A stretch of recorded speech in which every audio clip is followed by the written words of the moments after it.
here it is. Alright, so we waited 2.5 hours for these deciders in 2v2 World Cup, but it is here, and we are jumping inside. I thought that this moment would never come, but here it is. So we're gonna have two Chinese teams over here. Give me a moment to set the scoreboard, and we should be fine indeed. Apparently, Jibatong did not read the rules because according to the rulebook, you have to pick blue. Actually, neither of the players read the rulebook because you're supposed to be picking blue and green for one of the teams, red and yellow for the others. They completely forgot about this apparently. So we're gonna have a team's team here as red and green as Ethiopians for Tim, and CL is playing Slavs in green. Right side, we are gonna have Jibatong as gray, and we will have Franks for Vivi in blue. So Franks and Saracens versus Slavs and Ethiopians. Slavs and Ethiopians are actually, yeah, literally all of them are picking the wrong color indeed. So Slavs and Ethiopians are actually pretty good for early Castle Age aggression. Other side, Franks, kind of the same thing. Saracens, debatable. The problem here with Saracens is that you don't really get any major eco bonus, so you might fall behind compared to any other civilization, and you also get no combat bonus for your archers against units. You get it against the buildings, but not against units. So if Ethiopians just have the same amount of crossbows, you are never going to get through their walls because they will always be able to fight you. The tricky thing about Ethiopians, or Saracens here, is that if they go for early market, they might buy themselves up to Imperial pretty fast. We have seen that, I think, yesterday, that if you get a power spike with a faster Imperial for Saracens, that could be something that decides engagements. So I think that it is, if you want to use the Saracens to their biggest strengths, you will have to go for the faster Imperial play to seal the deal with that. So, relics spawn, by the way, kind of favoring Team's team. To be honest, over here, they have two relics very, very safe. Two of them are out in the middle of the field, and one is on the side of Vivi and Jibatong. This is, by the way, Vivi. This is second account, I believe, the Fat Dragon. And on the left side, of course, is Tim and CL. The winner of this series will be in the main league of the tournament, fighting for the $30,000 prize pool. And the loser of this series will be in the Silver League, fighting for $2,500 of prize pool. This is the first deciders for China, because China has more teams than it is allowed to fit into the main event of the tournament. Every country is restricted to two teams in the main league, and China will have to make a decision here, and they will do that by playing a best of 5 over here. So, let's see, Jibatong going for 3 on wood only. I think this villager is gonna go back to wood, so eventually that's going to be 4 on wood for him. I believe that Vivi pushed in quite a significant amount of deer, so he's gonna have a pretty decent fuel age time over here. Might be 20 pop here rather easily with the Franks. His base is actually looking pretty decent. Gold and stone are reasonable. There is a decent amount of wood lines. This is an okay map for Vivi. So it is for Jibatong. In fact, Jibatong has a pretty decent map overall. Woodlands are a little bit exposed, but it is a rather straightforward way to wall it, especially with the Saracens having a cheaper market. You can drop that market very fast, and that's going to block a lot of space. So having the Saracens having a cheaper market helps quite a bit when you're walling in the beginning of Feudal Age. CL's map, not so great. All of the gold is on the front. Woodlines are okay and stones are okay, but you will need gold with your Slavs at some point later in Feudal Age. Other side, Tim's base, not a fan of this either. Quite exposed wood lines, gold isn't great either, and for an archer civ that hurts quite badly. So, with that being said and done, Loom is coming in right now for Tim as the first player, and he is gonna click up. We're gonna go to, I think the resources tab might be the best, because you can see the villager count over here, and you can see the resources for each individual player over here. So this is actually a 20 pop uptime for Tim. Actually no, 21 pop, because you have 20 villagers and 1 scout. So it's 21 pop. for Tim. That's actually pretty nice for an archer build, one villager earlier than it is supposed to. Meanwhile, tries to lame one goat away from Vivi, unsuccessful at doing so. Vivi is the first player into Feudal Age here. He's going up at 20 pop, standard 22 pop uptime for an archer build for Jibatong, and 21 pop as well for CL's scouts build. Rushing up a stable with 3 villagers over here to start the day with. Double archer range for Tim. The surprising thing is that he doesn't have a single villager on gold. So, sure, you're gonna have double ranges, but you're not gonna have the gold at the beginning to make all of them work. So, this is a little bit questionable here for Tim. I wonder if it would have been better to just have one range to start with and have these 2 villagers on gold instead. Because you're going to see that both of these ranges will not be able to work because he doesn't have the gold to make them work. Scouts are in from Vivi and Jibatong. Doesn't he have the Ethiopian gold buff? Yeah, he does, but, I mean, look at his gold count right now. He has 105 gold, made 1 archer, this one is idle, and now he's down to 15 gold, with just 1 archer queued up here and 1 over here. I don't think he's gonna have enough to make both of these work with 3 on gold. Of course, it is not really going to be a huge amount of idle time, but probably less efficient as it could be. Yeah, he's trying to squeeze out 1 more archer, but there is going to be some idle time over here. Not perfect. Wasn't really a big deal. I thought it's going to be a bigger deal, in fact. But he is going to end up with some idle time on those ranges. Anyways, we will have the scouts coming in for CL. Right now, Jibatong is focusing on voling himself. In fact, all of the players are voling themselves rather fast over here. Vivi's got a nice little base to work with. Same for Jibatong. He's got an amazing one. I don't like CL's base here. His gold is dangerously exposed, which could be a trouble later on. And it appears he's gonna move for spears and archers to open the day with. Same thing for Vivi. They are going to focus on CL. So, in a 2v2 setup, you probably prefer to focus on the cavalry player, because the archer player has a slower moving army, so it takes more time for Tim to move to the base of CL than it is for CL to move to the base of Tim. That is a last second roll from CL, and he's going to be forced to make a defensive tower over there on his gold mine. Yeah, he will have to, but this is not ideal for him. Anyways, let's see what the archers of Tim can do. Maybe they will idle some villagers over here, but I don't think they will inflict a lot of damage. Scouts, unable to get through the walls right now for CL, and he will need to pull those scouts back to take this fight. Tower will eventually go up, but I don't think there is an easy way to get through these walls, but they're denying the berries, so I think that Vivi and Jibatong are in a decent position here. They force a defensive tower from CL, they deny the berries. That's definitely a great start. Apparently, Tim and CL will focus on the berries of Vivi as well. Vivi also is very close to losing his berries, which would be kind of problematic with the Franks that have a eco bonus related to berries. Nice revos behind from CL. So far, none of the players are actually able to break into the opponent's base. This villager... Oh, there's a hole here. There was a hole, and I think Vivi was lucky that the villager walked out, because that showed the hole to him. He was able to plug that in before anything bad could have happened. Stone Gate coming in for CL. He's got stone in the back, so he can mine a little bit more once he needs it for TCs. But it's definitely not ideal that he had to spend a lot of stone on the defensive tower and the gate over here. Loses 1 house as well. Archers moving on the other side though, so berries are also idle for Vivi. Looking at the villager counts, Vivi is down to 31 for whatever reason. So maybe he had wheelbarrow, I'm not 100% sure, but we can actually check that out in a moment. Oh no! Oh no, the gate opened! The gate opened! Boy, oh boy, I look away for a second, and disasters start to strike CL. Now he's in huge trouble. I mean, look at all these villagers running for their life.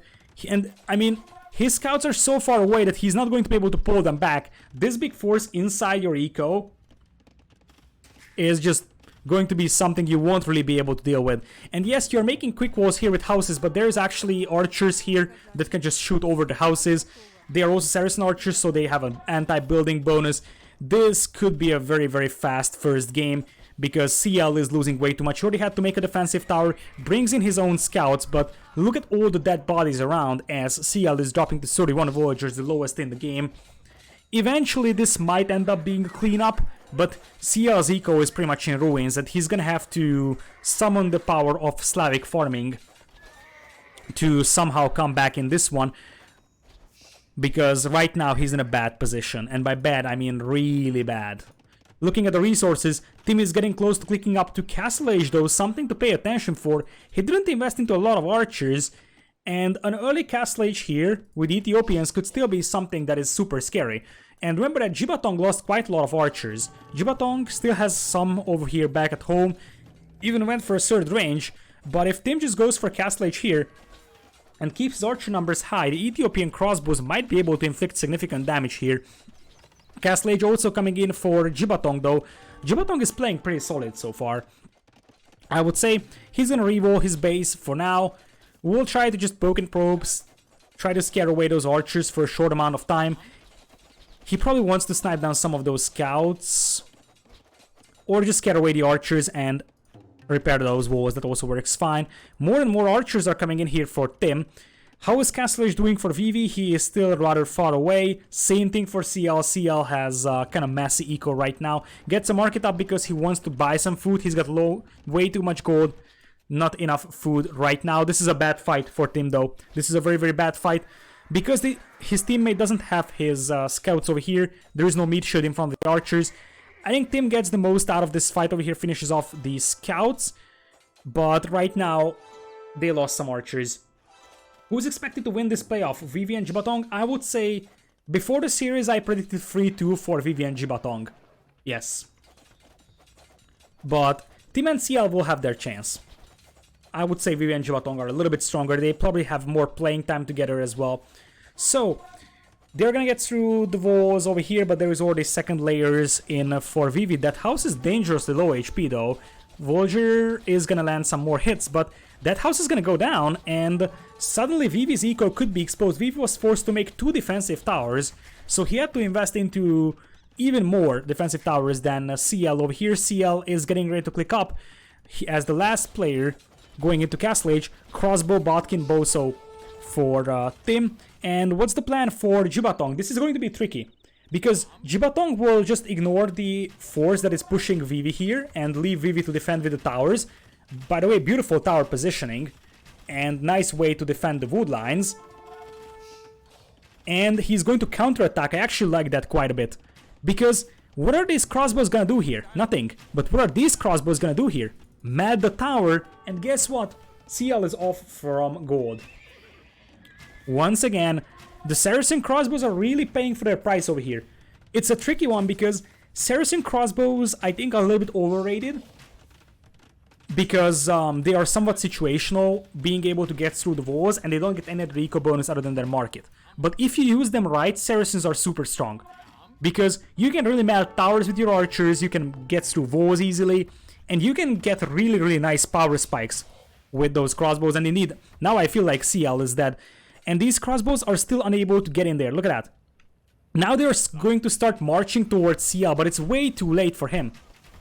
And he is just about to reach Castle Age with, I believe, no upgrades on his cavalry, no farming eco. That is just not gonna happen.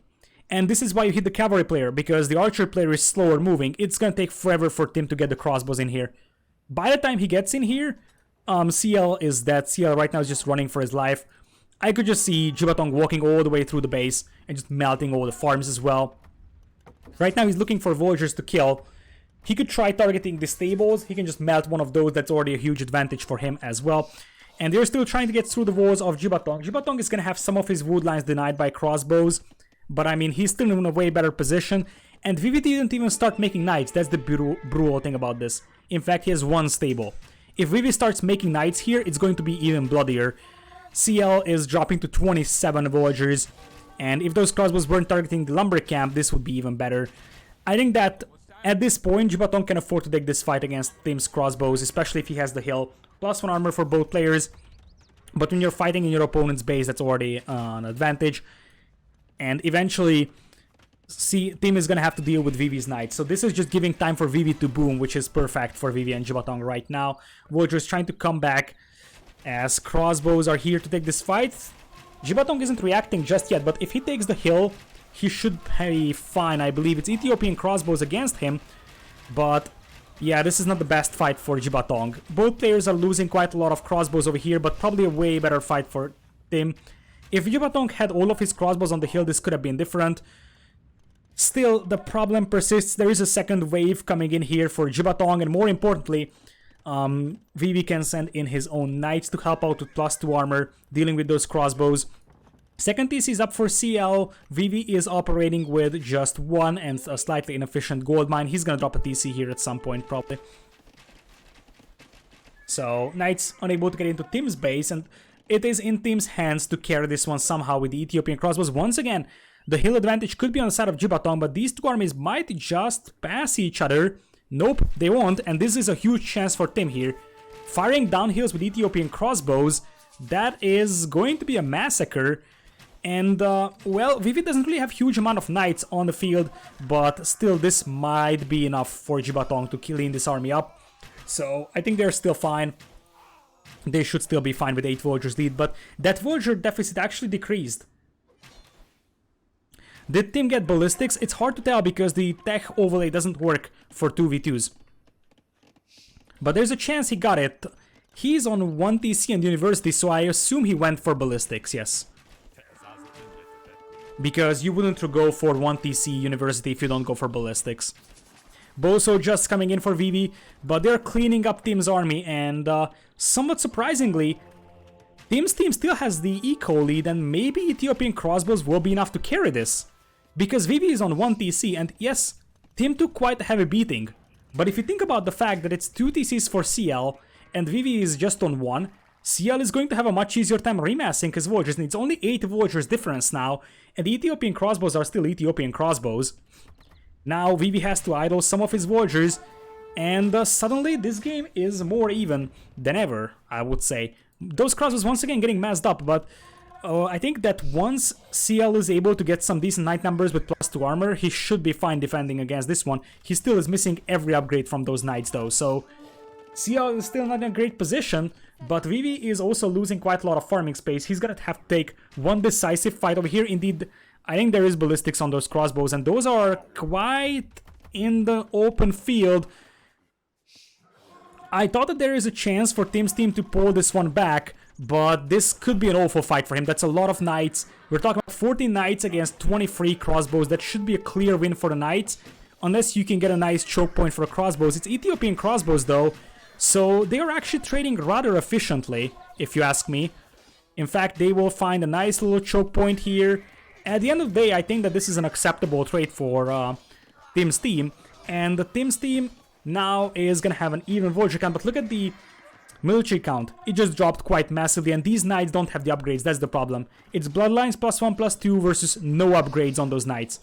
And now the Saracen crossbows come in. One of the best things you can do against Saracen crossbows is indeed go for stone walls. But it doesn't save your villagers from the crossbows on the gold mine. CL is once again losing villagers quite heavily.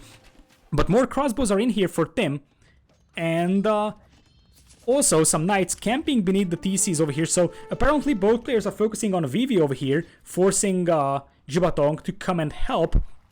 Jibatong might decide to go for the base of Tim though, try to melt some of the walls, or just pick off villagers on the wood lines. That could be something to consider. And here is Jibatong. This is what I said about Saracens. You really have to build on your power spikes. He's buying himself up to Imperial. 65 villagers is not a huge amount. But if he can keep 20 orbs or 20 crossbows alive and get the Arbalest and Bracer, it is a completely different game. Ethiopian crossbows will just melt the Saracen crossbows, but once you get the Arbalest, it is massively in the favor of Jibatong's team. On the other hand, Vivi is actually pretty close to being in trouble here, if you ask me. There's a stable that is going to pop out a Mangonel, but I think knights can just dive in and snipe that Mangonel. Let's see if that's going to be the case. They will need to kill that Mangonel no matter what, because those rams need to survive, and they're not doing it. They are not doing it. One of the rams will go down rather fast. Knights will need to dive in and snipe the Mangonel. This could still be doable for Tim and CL, but now crossbows are inside the base of Tim. Now this could be a bad fight for Jibatong though. He's about to lose all his crossbows just before getting the imp upgrades. That's an awful fight. That's an absolutely awful fight. Loses 3 crossbows, tries to run back, he might lose a few more. Meanwhile, losing all the Mangonels is Tim and CL. I think that this fight is decisive enough to give the edge to Jibatong and Vivi. Because they can't push Vivi here, but now Jibatong is in Imperial. Looking at his resources, he doesn't really have the resources for upgrades, though gets Arbalest, now gets Bracer with the Market Abuse. So he's gonna get Orbs, but it's going to take some time for him to do that. Still, he's gonna have a massive advantage going into Imperial. So he just needs to mass those Orbs and now start basically smashing those archer ranges. That's probably the best thing that you can do in this case. Meanwhile, for CL, he's still getting some knights on the field, but those guys only have a +2 armor, no bloodlines. They will try pushing this TC once again, but it's only one battering ram. So you really gotta ask the question, is it if it's going to be enough or not. That being said, Vivi is still having a save goal at the back and he's on 3 TCs still, so I don't think that this is enough. Whereas this push here should be decisive, because now those Arbs will melt the TC, and that means that Tim is going to lose one of his 3 TCs super fast over here, a lot of Vultures inside. 79 Vultures, actually the best in the game for Jibatong, and he's in Imperial. There's a chance Vivi is slinging Jibatong, we'll have to check that after the game. You can sling once you're in Castle Age, and technically Vivi's in huge trouble here, but if Vivi just dies slowly, it's good for them. Because look at this. It's Saracen Orbs, +2 armor, Bracer, and Chemistry against +1 armor Ethiopian Orbs. Eventually, Jibatong lost decent numbers here, but CL also lost very heavy numbers, or it was actually Tim. However, where is Jibatong's next wave at? It's here. Okay, it's fine for them, I think. I think it's still fine for them because they're pushing both players. And yes, Vivi is losing a lot of ground, but I like the defensive castle here to buy himself some more time and just give a chance for Jibatong to finish the game here with the Ethiopian Orbs. And he's doing that right now. He's melting TCs here, forcing off CL from gold. CL doesn't have this gold, and CL could be denied from this gold as well. This one is running out rather fast, and the crossbows can't really do a lot of damage right now. Mangonel trying to finish off the ram so that the stable lives to see another day. And once again, Orbs are just going in for TC snipes. Knights are coming back, but those knights do not have bloodlines, and those are Saracen Orbs with imp upgrades. In fact, full imp upgrades, if I'm not mistaken. So Thumbring, Chemistry, Bracer, and the +4 armor. That shouldn't even be a close fight, and indeed it isn't. So yes, right now another TC is denied. Forging is just coming in for CL. I think CL just forgot about bloodlines at this stage of the game. Orbs eventually killing that TC. Nope, they're not gonna kill it, and now there is Elite Skirms for Tim. This is tricky because Elite Skirms would actually be reasonable at dealing with the Orbs, but I think that the Vivi is still in a position to just mass Knights and deal with the Elite Skirms. So the problem for them is that CL is like half dead, unable to mass cavalry, whereas Vivi is not dead as much as it would be needed for a team of Tim and CL. Once again, TC is just gonna melt, and CL is dropping down to 72 Vultures, which is still a reasonable Vulture count, but both Vivi and Jibatong are ahead of him.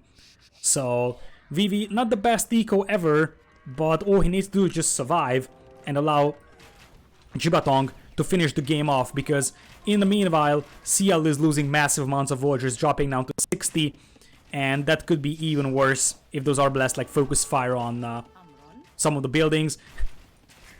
Jibatong is making a forward TC. Jibatong is making a forward TC on that gold mine. There's a few knights galloping by, not really a big deal right now. They killed a few Vultures here, but they can't get into the base of Jibatong. Big push coming up here from Tim, but that's just gonna be a big nope. I think he wanted to castle drop this hill to deny the gold from Vivi, but that's not going to happen. The castle is faster for Vivi. Rams will go down, so the crossbows once again cannot push. Quite a lot of Elite Skirms in the party over here, but once again, these are Elite Skirms with Castle Age upgrades. They only have +1 armor, so yeah, it's not an ideal fight for Jibatong, but especially with Knight support and the imp upgrades for those Orbs, it is a fight that he can afford to take, and basically just once again force off CL from gold. CL is at 55 Vultures, and look at the TC rush once again from Jibatong. He's just going for every gold mine. He is going to lose a few Vultures back at home to the Knights that somehow got into his base, probably through this massive overchop. But still, CL is about to lose another TC over here with no access to gold. And I think that team wants to castle drop this position, but Vivi is going into Imperial here. Petards! What is this? Did he think that team is going to drop a castle here and he was rushing that down with petards already? That was weird. Petard just got sniped by the crossbows here. Here is the castle as well, but it's a hilltop castle for Vivi with another castle supporting faster Imperial, and he goes for chivalry, so we're gonna get decent amount of knights over here. Once again, CL is just so dead. If this TC melts, that's once again like minus 10 villagers. And I don't see Tim being able to finish off Vivi.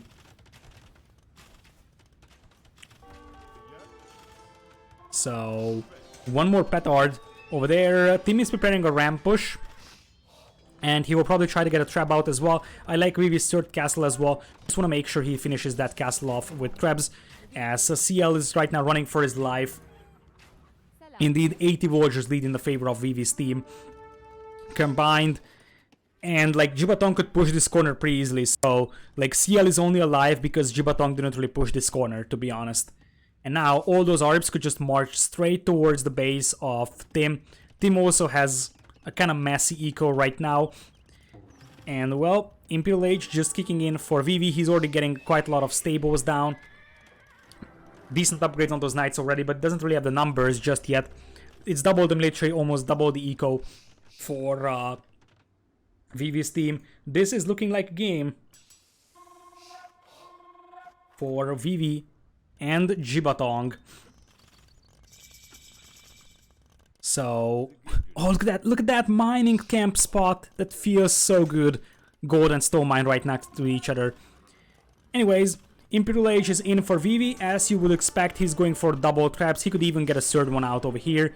And other than that, plate boarding and Cavalier, so he can snipe the traps coming in from Tim. Meanwhile, orbs from Jibatong are still melting the villagers of Tim. Tim is gonna have Bracer and Chemistry now himself, although he's still missing Archer Armor, but he will be able to take these fights. The problem is going to be that apparently Jibatong wants to just take all the map away from CL. CL is down to 46 villagers and dropping quite massively, and they will tap out right now. So, with that, Vivi and Jibatong grab game number 1. I actually expected them to do this, because, let's be honest, Vivi and Jibatong, their best map is probably Arabia. So, if Tim and CL want to win, then they have to win on their home maps. By the way, you can see the two teams over here. So, Tim, CL, Vivi, and Jibatong. Yeah, this was basically Tim carrying for quite a time. CL had a quite exposed gold mine over here, which was pretty bad. It was also one open gate indeed that allowed Tim and Jibatong to run inside the eco of CL, but not just about the open gate. It was about the fact that this gold mine was dangerously exposed, and you cannot just wall like this and hope that the defensive tower is going to protect you from the crossbows of Saracens. Do we know the home maps? Nope, we don't know that because, well, right now the players are just pretty much doing this themselves, and there isn't really an admin, unfortunately. Is Paladin playing? As far as I know, he isn't. At least not in these two teams. But it's a good question because Paladin is indeed one of the better Chinese players out there. 15 buildings killed for Jibatong. 15 buildings killed from Tim is actually pretty impressive.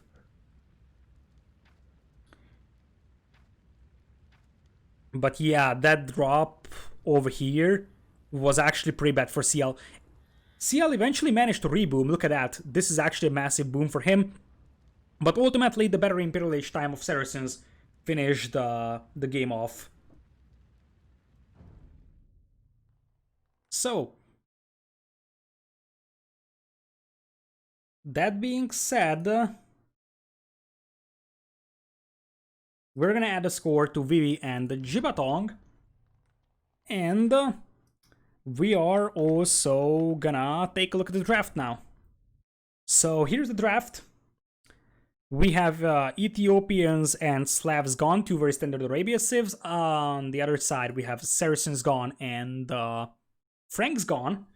So since we don't know the home maps, making predictions is pretty hard, but as I said, looking at the saves, I have a feeling we might have Team Islands, and that is probably a home map for Team NCL, by the way. Left side is Team NCL, right side is Vivian Jibatong. Just to clarify. So there is a chance for Team Islands, there is a chance for Arena seeing Burmese in the lineup. Maybe Nomad with Malians and Chinese around. We'll see. I guess we're flying in blind for these, as we will go into game number 2.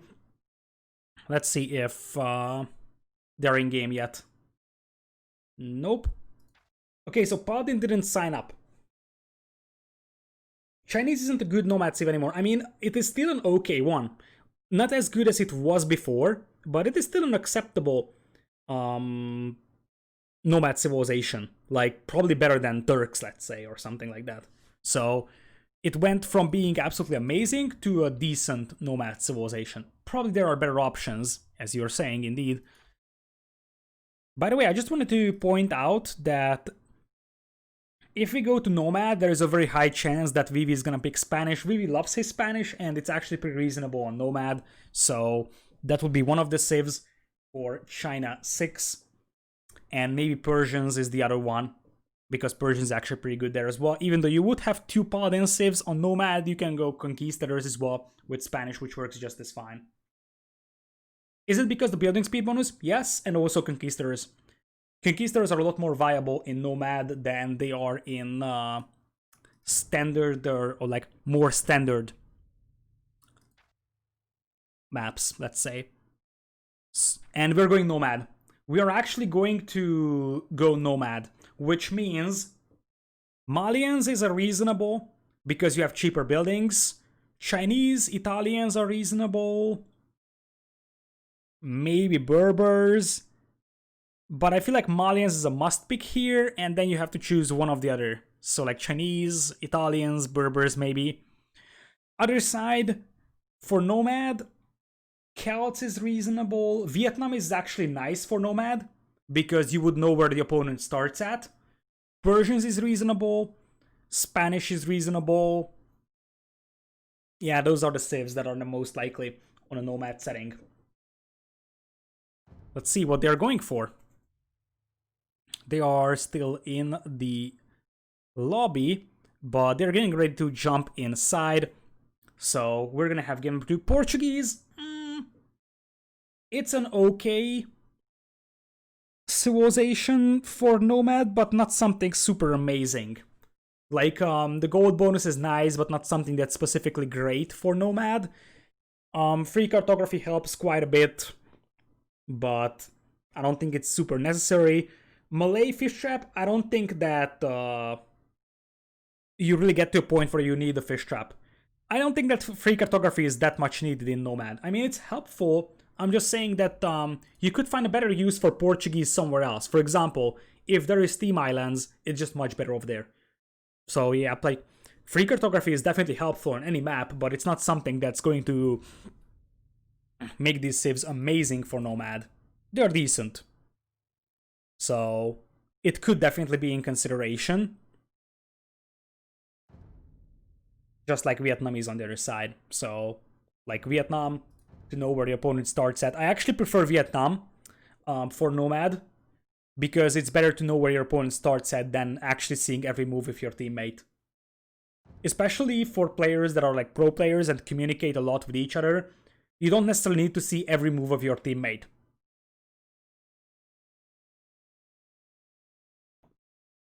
Alright.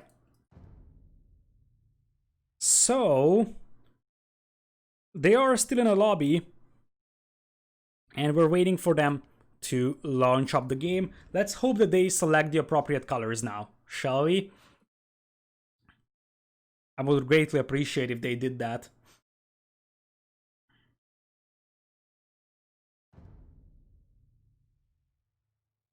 So...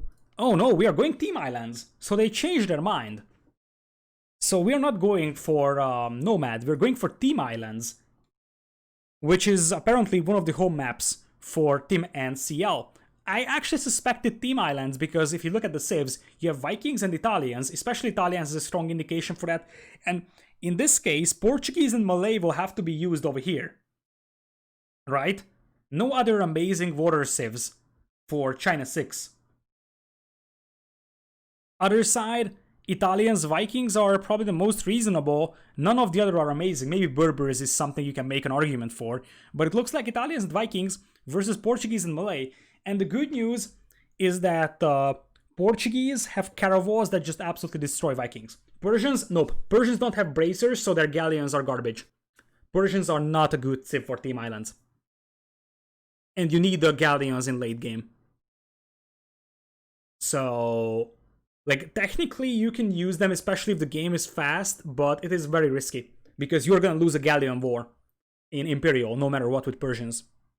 That's just something that you don't have a chance to win without bracer. But yeah, Portuguese is something you must pick here because you want to deal with Vikings. Yeah, of course, if you want to land, any civ is reasonable. So through that, if you land, you can go Spanish, you can go Celts. Celts could be pretty reasonable as a landing civ, but basically any of these civs are reasonable landing civs. Maybe you don't want to waste Mongols on this. But if you go for traditional water fights, which do you prefer, Vikings, Italian, or Malay, Portuguese? Malay, Portuguese. Because Portuguese will melt the Viking longboats. And Malay are pretty much comparable to Italians. Game started? Okay, why don't I see it then? That's the good question, right?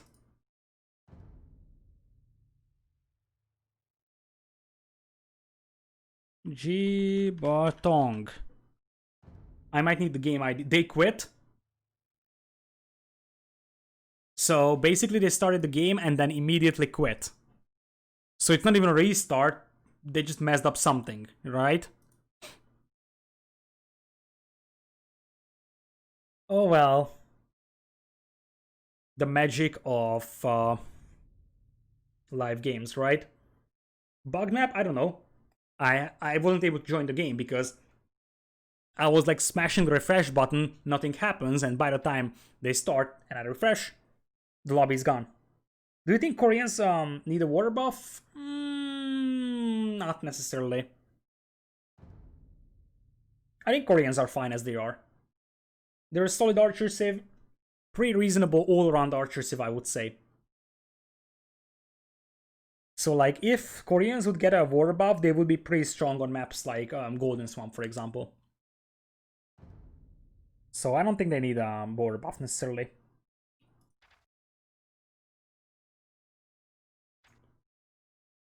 So yeah, there is a very, very distinct chance that Vivi goes landing, by the way, on Team Islands, because why not? Vivi hates to play on islands. So there's a chance he's going to land. I think I remember in Hidden Cup show matches, maybe, he did a landing or so.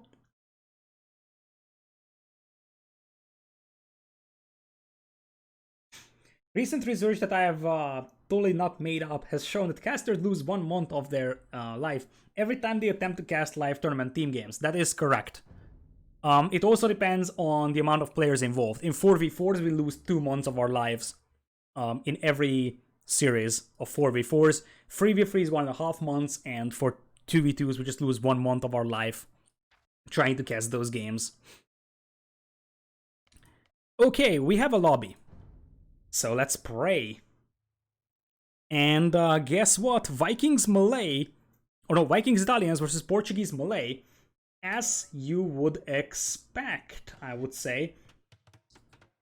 Imperial Camel picking my home map or my civ for the next time I'm going to play with Teutons and Land Madness. Boy, oh boy, I hate Land Madness.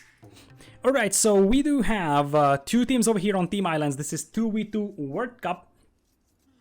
Game number 2 in a best of 5 in between CL and Tim versus Vivi and Jibatong. They actually managed to pick the appropriate colors, which is a nice and beautiful thing to have.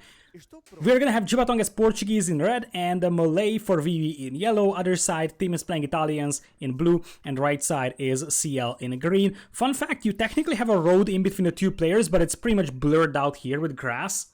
So that basically means that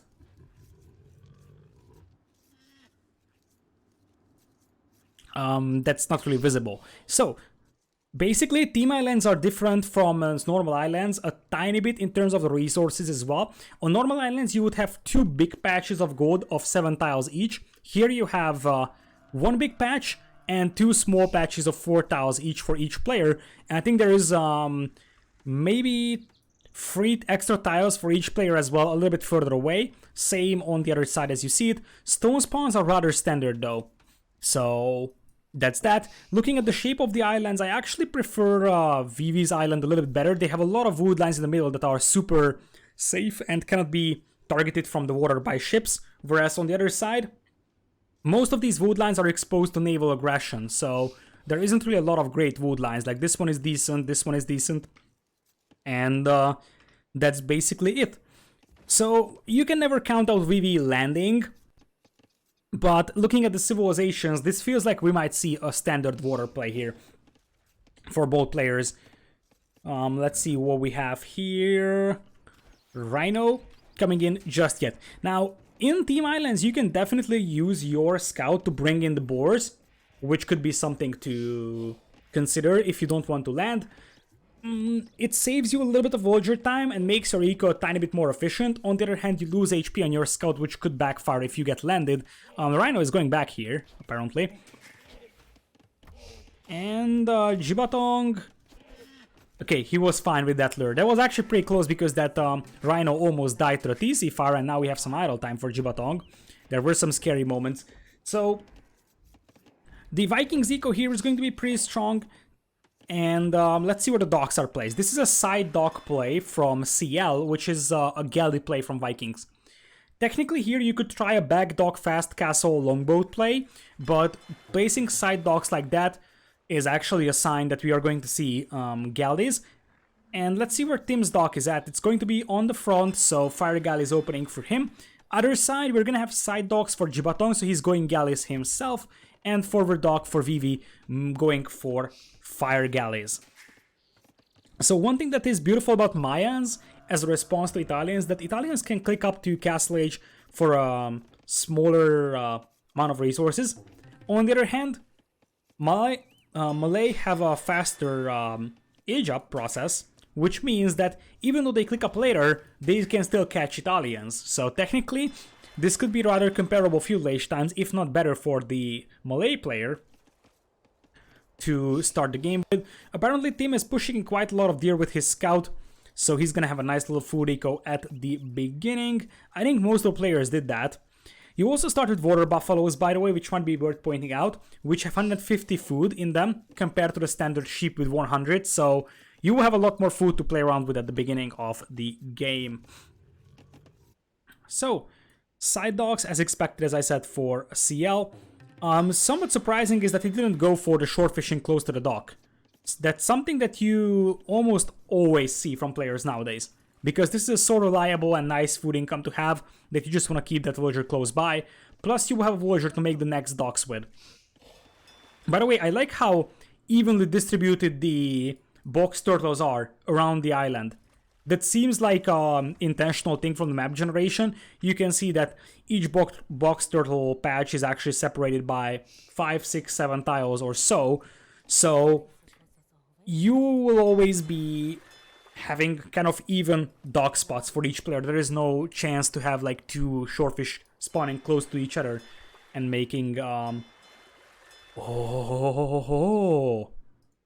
the surprise! One would not expect Portuguese to go landing, that's for sure. If anything, I actually expected the Malay player to land, but it appears we're gonna have a landing coming in here, and Vivi is also going to send his scout. This is going to be interesting, because I don't think they're actually expecting this, or are they? Tim is making a barracks, which is a very interesting thing. Oh, he also wants to land! Now that is something I did not expect. I thought Vivi's team might actually try a landing, but this one looks like it's going to be a double landing scenario. I don't think that either of these teams know anything about the opponent's landing intentions. Just yet. So, the funny thing here is that it's one thing that they're landing, but both of these teams actually have the same mindset. Pick a clear border civ like Italians, Vikings, Portuguese, Malay, and land with them.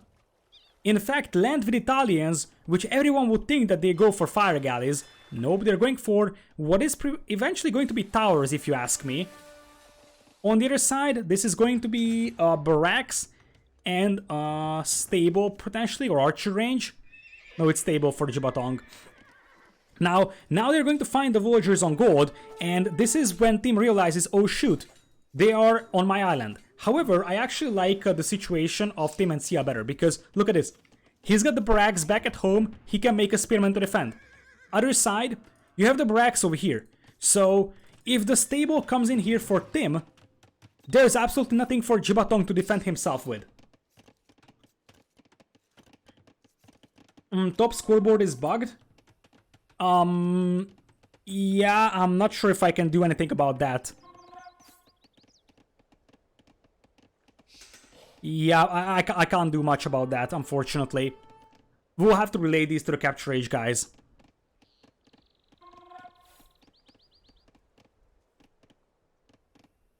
This is the best I can do. This actually fixed it. Tim's team is now blue, and the Vivi's team is now yellow. The sides are still weird. Like, left side of the map is Vivi's team and right side is Tim's team, but that's the best thing I can do.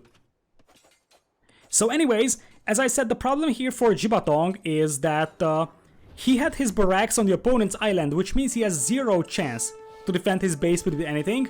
Whereas on the other side, at least the barracks is back home for Tim to defend against the initial scouts.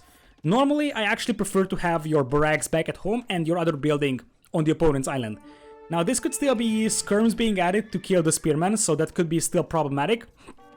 As we have what is basically a galley fight on the right side, but I feel like Tim is doing a lot more damage on Jibatong than the other way around. So, 30 villagers only for Jibatong, and he's losing a lot more. I actually like this aggression so much from Tim. And of course, there is a decent amount of aggression as well from Jibatong over here. We even have a dock coming up at the back of the base of Tim from Jibatong. More and more spears are coming out to help against the scouts that do not have a single upgrade. Defensive tower is in for Tim on the gold mine. Looking at this side of the map, this is going to be... What? No one actually resigned. What is this? I mean, it could be a drop, but it could be me dropping, right? No one actually resigned. If someone dropped here... Yeah, I think this is just my capturage dying here. That's probably the most reasonable. That's actually pretty bad. But let's hope that we can actually recover. So, jump back into the game. We'll have to speed through this one as Nimano comes back for the Fremons. Thank you so much, Nimano. Welcome back. I greatly appreciate your support. So, let's speed through the first few minutes. Let's hope we're not going to have a lot of flags. Luckily, we weren't very deep in the game, so it's not really a big deal. So, ultra speed is in. We were like something like 10 minutes into the game. At least, you know, it crashed early on. I'm fine with that. If it crashed 5 hours into a game, that would have been a disaster. But yeah, it should be fine. I mean, you already see the transport coming out in a moment. So, we'll be back in no time. Don't worry. Nearly dropped at the same time, so it might be a game bug or capture age bug. Oh boy. That's actually very bad if that's the case.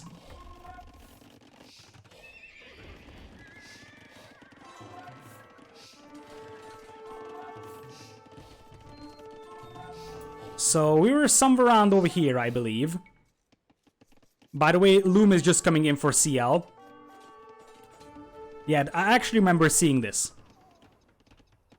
So let's see if... Yeah, here is the dock. So we dropped like half a minute later or so. Yeah, I believe that they are still in game. I completely believe it. I'm just saying that there is probably a capture age drop then. Oh no. Oh no, that's awful.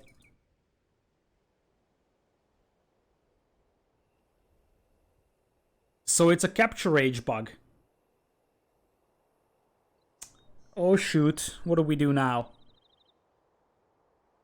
Spec without capture age, that's a little bit harder than that. Because capture age is on its separate patch. We can try without capture age, but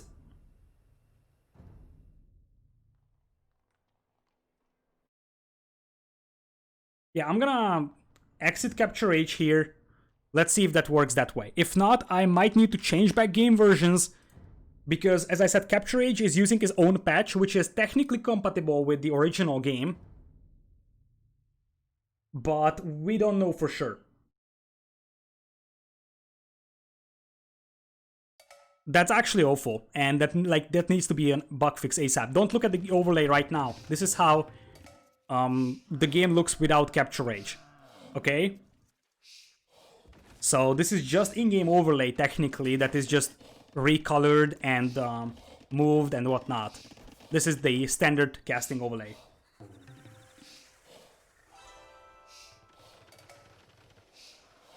We're gonna try and get to 14 minutes. Let's see if it drops because of capture age. If it does not, I will have to switch game versions back, which isn't really a big time, but it takes like 3 or 4 minutes because I need to relaunch the game and whatnot.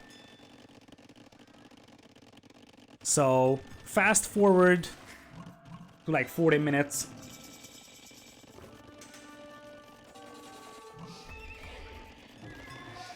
Okay, cross your fingers, everybody. We're getting close to the critical part. And I think it's 14, 18 or something like that. Nope. I have to change game versions. That's awful. Okay, give me a minute to do this. It's not really a big deal. It takes me to like download 30 megabytes or something like that. But then I will not have the capture age overlay working, but I will still have this mod. So, shoot, this is actually very bad.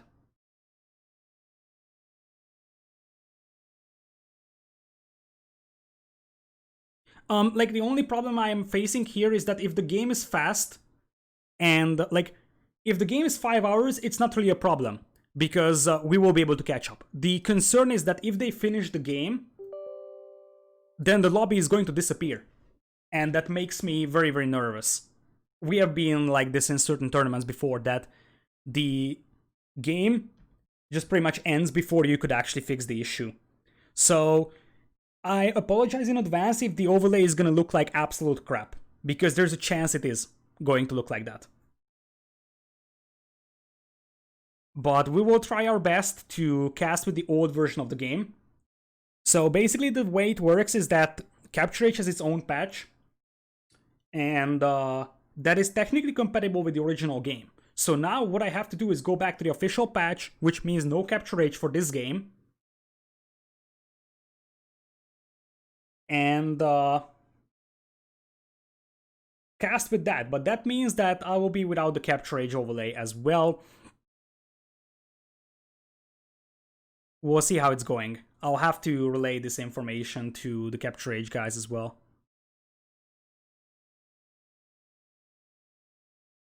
And also it takes forever for my game to relaunch. That's the other problem I'm facing.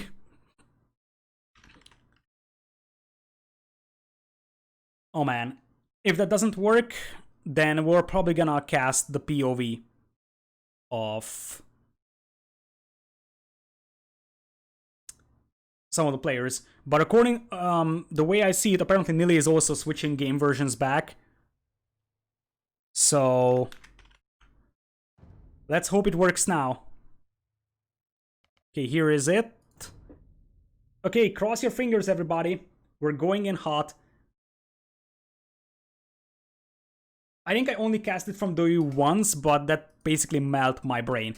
I didn't set my spectator overlay back. That's one thing, though. So that would require like 5 more minutes. So we'll be without those. I will do my best to cast like this. So you are not going to see the overview of the players, unfortunately. Because I would need to restart my game once again to get that mod. So let's hope it works now.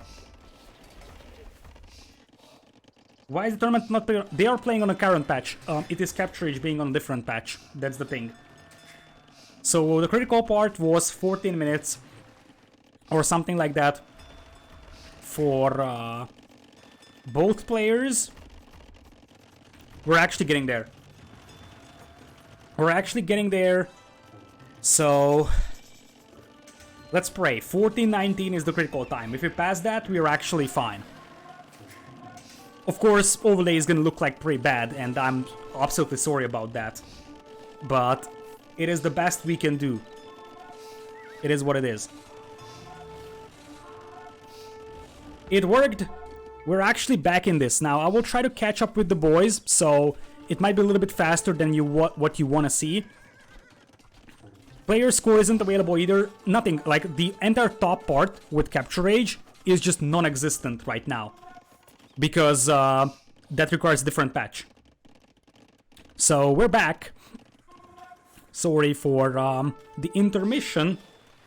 I could technically add the lobby scoreboard there. Give me a moment to do that. Not going to look like nice, but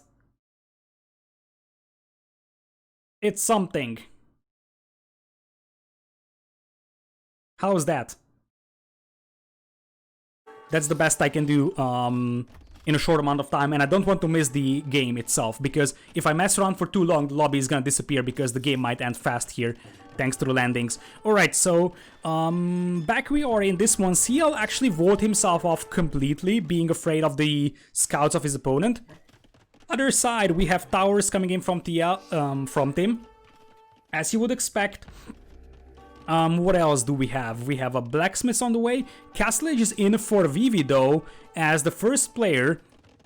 How is Castle Age going for CL? He is not going up just yet, but he's about to click up. But that means that he needs to keep his galley numbers high. And needs to make sure Vivi doesn't kill him before that. Now, that being said, I don't see Vivi's fleet anywhere. It's looping around here, so CL might still need to run away from this one. He is getting close to reaching Castle Age though. Other side, Tim still dropping the towers. So basically it's Jibatong and Tim fighting land wars, and Tim is very, very heavy on stone. That's interesting. Like, he's got 9 villagers on stone, just trying to tower his opponent. That's a little bit of an overkill in my perspective. The other thing that he could consider is trying to hit Vivi, but Vivi is also fully walled. There's a few scouts in from Tim. That are causing some disruption, but nothing super, super major. There is one villager that's gonna survive. Nope, it goes down, thanks to the scouts. Here's a big water fight. As I said, CL still needs some more time until he gets his upgrades in. Here they come. So, Vorgal is in, and now he could try to take this fight, but he has a lot of low HP ships. He's waiting for reinforcements, but he's losing way too much now. Fire ships are really tanking a lot of arrow fire. And boy oh boy, CL is losing a lot. The fire ships are doing just enough for Vivi here, and that's not looking great for CL, if you ask me. Now, Tim, on the other hand, trying to deny Jibatong's gold by not really achieving a lot. For now, over here we have still some scouts and archers running around from Jibatong, picking off villagers. And once again, I feel like Vivi's team is in the driver's seat of this one. Vivi seems a little bit more confident fighting on the water. And simultaneously, I think Jibatong's landing is doing a lot more damage than it is for Tim. Like, yeah, Tim is gonna have a tower here. Nice. But what after? Meanwhile, for Jibatong, he's got scouts around. He's got archers that is just constantly harassing villagers. And a lot of villagers could go down here because quite a lot of them are low HP. Other side, indeed, Vivi is destroying the forward dock from CL, who's just trying to mass the galleys. And, well, Castle Age is in for everybody but Jibatong. How is Jibatong doing with Castle Age? He's going up just yet. Now, if those archers walk all the way around, this could be a disaster for Jibatong. I mean, there is actually a massive opening over there, and the crossbows indeed are going for his wood line. Things could turn around very fast, and now that the Castle Age is in, knights could be something to consider. Apparently, Stim made a stable back at home to go for some more knights. Meanwhile, Vivi, what is he doing? Look at that siege workshop. He's making a siege workshop in the face of his opponent, and by in the face, I mean in the face. So, meanwhile, crossbows forcing Jibatong to evacuate his wood lines. There isn't really anywhere to go. Not the fanciest gold mine I've ever seen, I gotta admit. Jibatong has 0 on wood, 25 on gold, perfectly balanced. Oh, what a messy game. I feel so sad about the overlay because this game is actually so great and crazy. It feels so bad that the overlay had to go wrong in this one. So, for now, CL is going to fight against the Mangonel with his Villagers. He also has a defensive siege workshop himself. And guess what? He takes back the water from Vivi. So, things are looking better and better for Tim and CL now, I would think. 67 Villagers is the wheel count for Vivi. You get 48 for Jibatong, 64 for CL, and also 56 for Tim. So I think Tim has actually weathered the storm here. His knights are good enough to clean this one up, more or less. And now you have Gorgalis just absolutely tearing apart the shoreline from Vivi. Vivi has lost the majority of his fleet. It might have been too ambitious for him to go for a landing himself, because Jibatong went to land, and then Vivi also went to land, but at the end of the day, he didn't really achieve much with this landing. And Jibatong also getting at least clean up here to a certain extent. He's still being annoying, but he cannot really prevent CL from making more ships, and that's what matters. Right now it's longboats in massive numbers, and remember that longboats, Portuguese should be able to deal with them with their caravels. But if your Portuguese player is busy landing and fighting off a towering play, as Vivi is gonna get castle dropped here. Oh man, what a crazy game this is. What a crazy game it is. And indeed, that gold mine is gonna be denied by that castle. Vivi's landing here is gonna get cleaned up, and this is looking like an equalizer here. This is looking like an equalizer. Because right now Vivi doesn't have any fleet. He's getting absolutely wrecked from the water. Like, this wood line is exposed to war galleys just shooting the villagers. Imperial Age coming in as well for CL. Whereas for Vivi, he's about to click up, and he has a faster age up with Malay, so he might catch up compared to CL. But that doesn't change the fact that Vivi doesn't have a single ship right now. And same thing for Jibatong. So apparently the play for Tim and CL to go for water seems to play off, even though that is a pretty significant push from Jibatong going for the TC. But luckily for Tim, he's Italians. He can make Genoese crossbows against the knights. And his castle is going to be able to hold off the forces of Jibatong for some time. And I think that right now it is in CL's hands to carry this game, because Tim isn't really in a great position. But all Tim needs to do is just delay the advance of Jibatong a tiny bit. And this is going to be a snowball at some point from CL, because he's already denying a lot of resources from Vivi. Vivi is down to 73 villagers, CL is at 90, and you also have 71 for Tim. Jibatong is at 55 only. So look at this, just longbows denying the shoreline. Once you get the water control, it's awfully hard for your opponent to come back into a game like that. Like, right now Vivi's trying to mass some war galleys. Actually, those are going to be fast fires at some point, but isn't really gonna work. Like, he doesn't really have the time to get that, and indeed, Jibatong is calling it. So, again, I am super sorry for the overlay just going haywire, and for that we had to go rather fast through the game, and also with a kind of crappy way of seeing things. But, well, this was one crazy game. Wish Capture Age held out. But, well, I'm gonna go back to the Capture Rage overlay now, so this will require me to restart my game once again. Let's hope that that bug doesn't happen again. It happened to Lily as well, so it seems like it's a central bug with Capture Rage. Well, what a crazy game this was. Yeah, 2v2 islands is actually a lot more interesting than 1v1s. In 1v1s, you rarely see landings. In 2v2s, landing is actually a legit strategy. So, in fact, it's completely legit. So we're going back to Capture Rage, and we're gonna hope it does not get messed up once again. Will this go into 5 games? Depends. I think it will. I actually think that Vivi and Jibatong are the stronger players, but Team and CL might have some home maps that Vivi and Jibatong do not like. So that's my objection on this. Like Team Islands, for example, it was very surprising for me that both players or both teams went for landing. And I think the crucial thing at the beginning was that the barracks for Tim was at his own home island. So he could make Spearman immediately to react, whereas Jibatong went for a landing and his barracks was on the opponent's island. Jibatong had no military buildings back at home to defend with, whereas on the other side, you had at least something to produce military with. I think that's a huge difference between the two players and the two teams, and that might have been enough. Also, I feel like Vivi went a little bit too greedy with his own landing. He also went to drop a siege workshop. If he had stayed on his war galleys, I feel like he was winning water, so he could have won water, but he went for a landing, but stopped producing ships.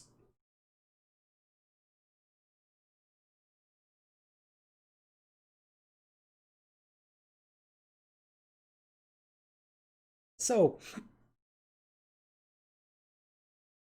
game is going to launch right now.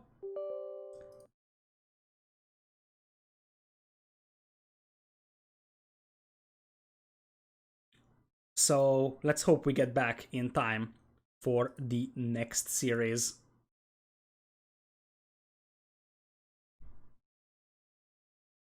All right, so 1-1 right now. Let's show the draft while we're waiting over here for the, my game to launch back in. We're gonna have Capture Rage back, so don't worry about that. Hopefully this issue isn't going to happen again. So let's see what we have. We have used up Italians and Vikings versus Malay and Portuguese, as you would expect. You still have Burmese out there, which, as I said, makes me believe that we have Arena in the map pool for the players. Lithuanians, Aztecs are there as well. Like Burmese, Aztecs could be there for Team's team. This is Team's team. This is Vivi's team on the right side. And you also have Spanish still for China 6. I believe the other home map for Tim and CL is Nomad, because for a brief amount of time we saw Nomad being set as the map for the game. So I assume that one of their home maps will be Nomad, which is probably something that will be used with Malians and maybe Berbers or Chinese. Other side, if there's Nomad, Spanish and Vietnamese are very likely, or maybe Persians, Vietnamese, work just as fine.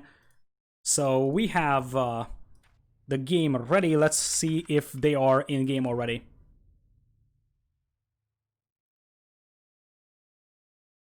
What does snipe mean in picking? It means, as we do not have the game up just yet, so I can actually explain it.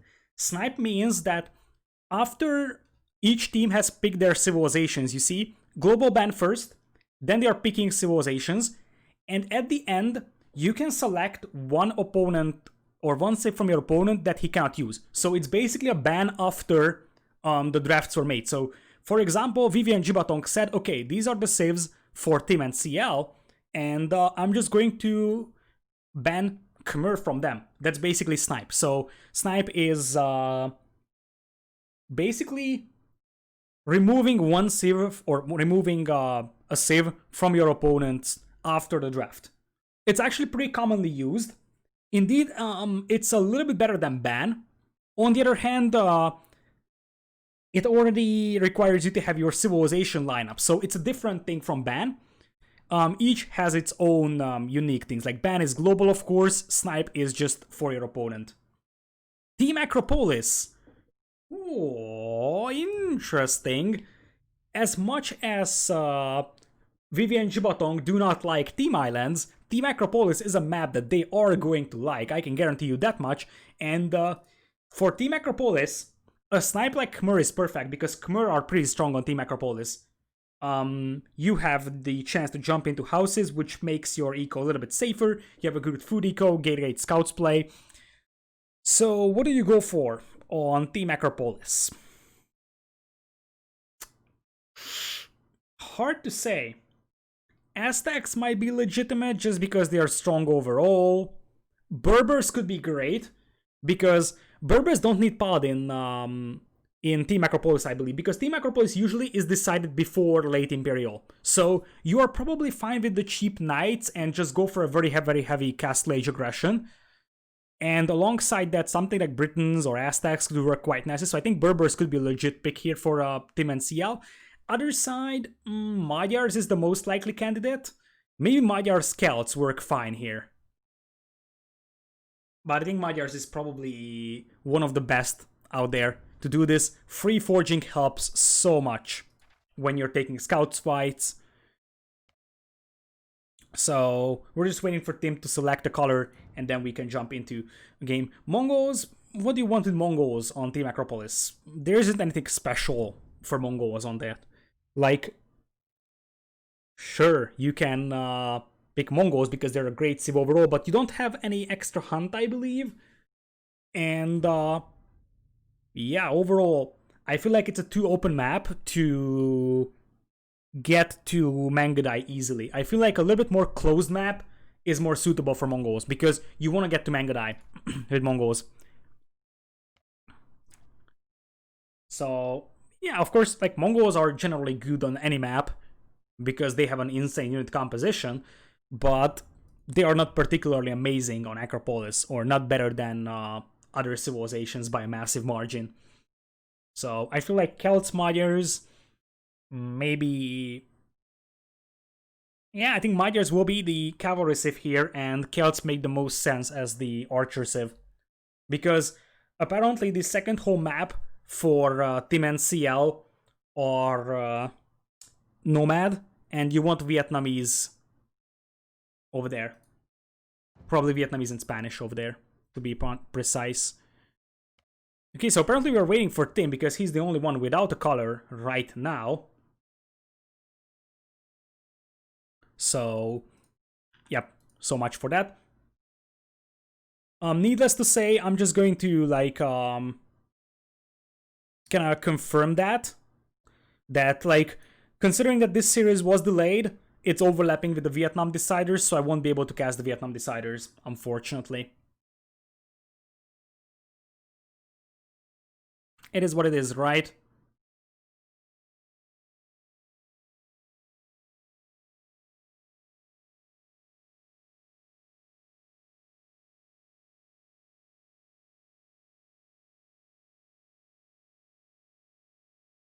Okay, so are you gonna try casting with Capture Age? Yes.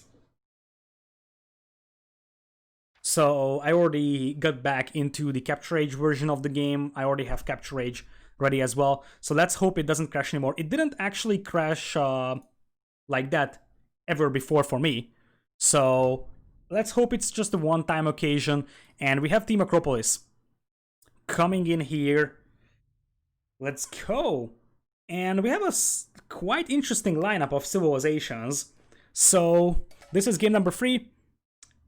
And Capture Age seems like it's back on track. So this is game number 3 in a best of 5 in the Chinese deciders of 2v2 World Cup. We have Tim on the northern side of the map alongside his teammate CL. Britons and Berbers, I actually like that. Britons, like, sure, they're a good archers, say, but not particularly amazing on Acropolis. But I really love the Berber pick here. Super aggressive civilization early castle, it's something that you need on this map. Now, apparently this doesn't have a pond in the middle. Instead, it actually has Acropolis in the middle with the ruins and whatnot.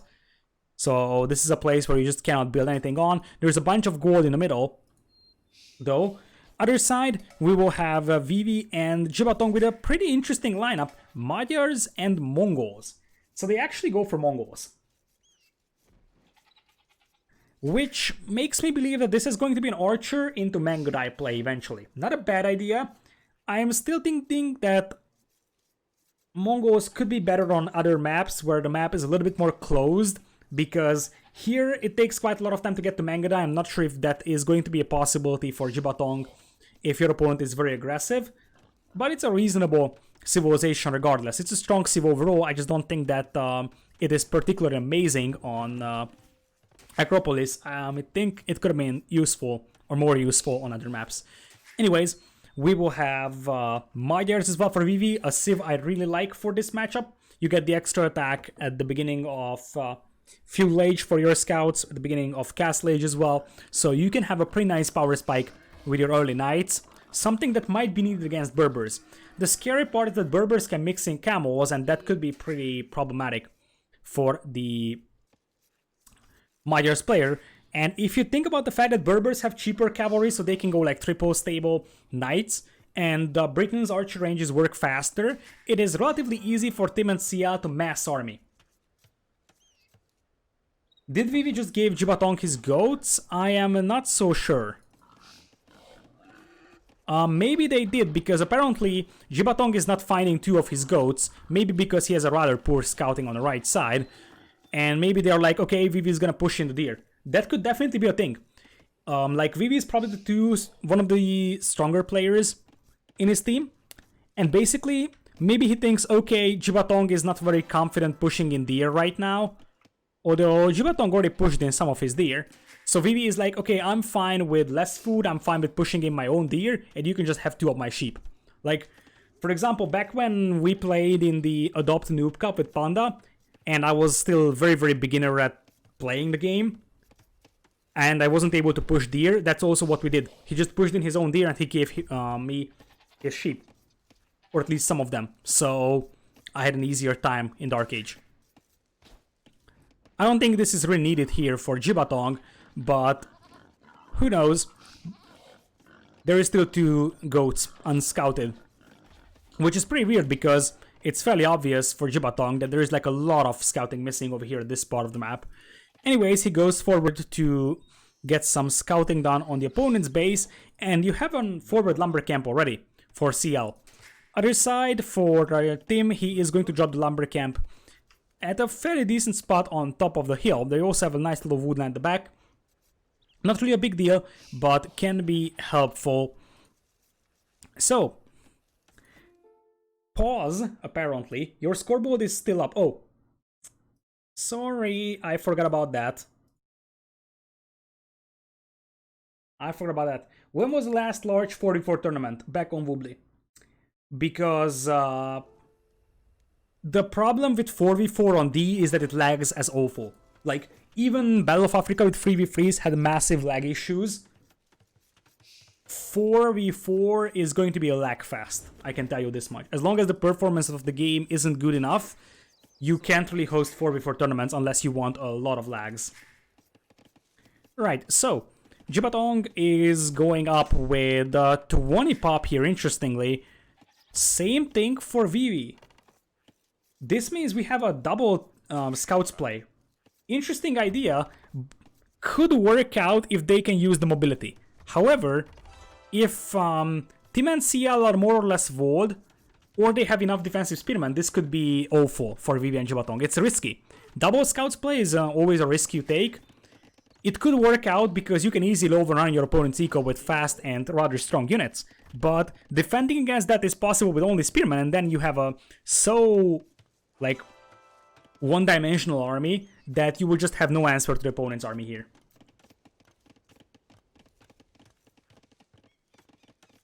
So right now it's just walls on the front coming up. These walls aren't going to be ready by the time Jibatong and Vivi are up to Feudal Age. By the way, just based on the uptime, Tim and CL will know that Vivi and Jibatong are both going scouts, because both of these are 20 pop up times, and if you do 20 pop with both players, then it's probably a double scouts play on a map like this. But this is what I'm talking about. If you wall your wood line in like this, so this basically means Jibatong and Vivi will not be able to get in here unless CL makes a huge mistake, like over chopping that tree, for example. but they can still hit the core eco. We'll see if this is gonna work out. But once they see the double scouts play, there should be defensive spearmen coming from both players. Indeed, you already have Tim making one CL, not just yet, he's going for the stable. And archer range indeed for Tim. Oh, this is tricky. This is super tricky, because technically the double scouts play could work out nicely, and oh! This is even more interesting. 20 pop double range archers for Jibatong. That's actually pretty sick. With Mongol's Hunt you might be able to squeeze that in, but I'm actually impressed because this is a super tight build order for Jibatong. He had a very clean 20 pop up, and he's still able to go double range archers. That's actually super impressive. Anyways, we will eventually have full walls for Tim and CL. Indeed, the Great Wall of China is happening.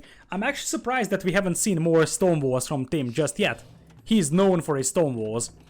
Luckily for Tim, he is Britain, so his ranges work faster. He can actually catch up in archer numbers, but I think this might catch them off guard, because no one would really expect a 20 pop archer build. Meanwhile, for Vivi, he's also going for some heavy walls, still open from the right side. Oh, it's just a pain to wall Acropolis. It's just a pain. Anyways, CL scouts here aren't really going to work out nicely, because guess what? Vivi has already gotten forging on his scouts because he's Magyars. So CL will not be able to take a head-on engagement anytime soon. They're just trying to delay those scouts so that the walls go up, and boy oh boy, the walls did go up. Look at that. Full walls on Acropolis. What is this?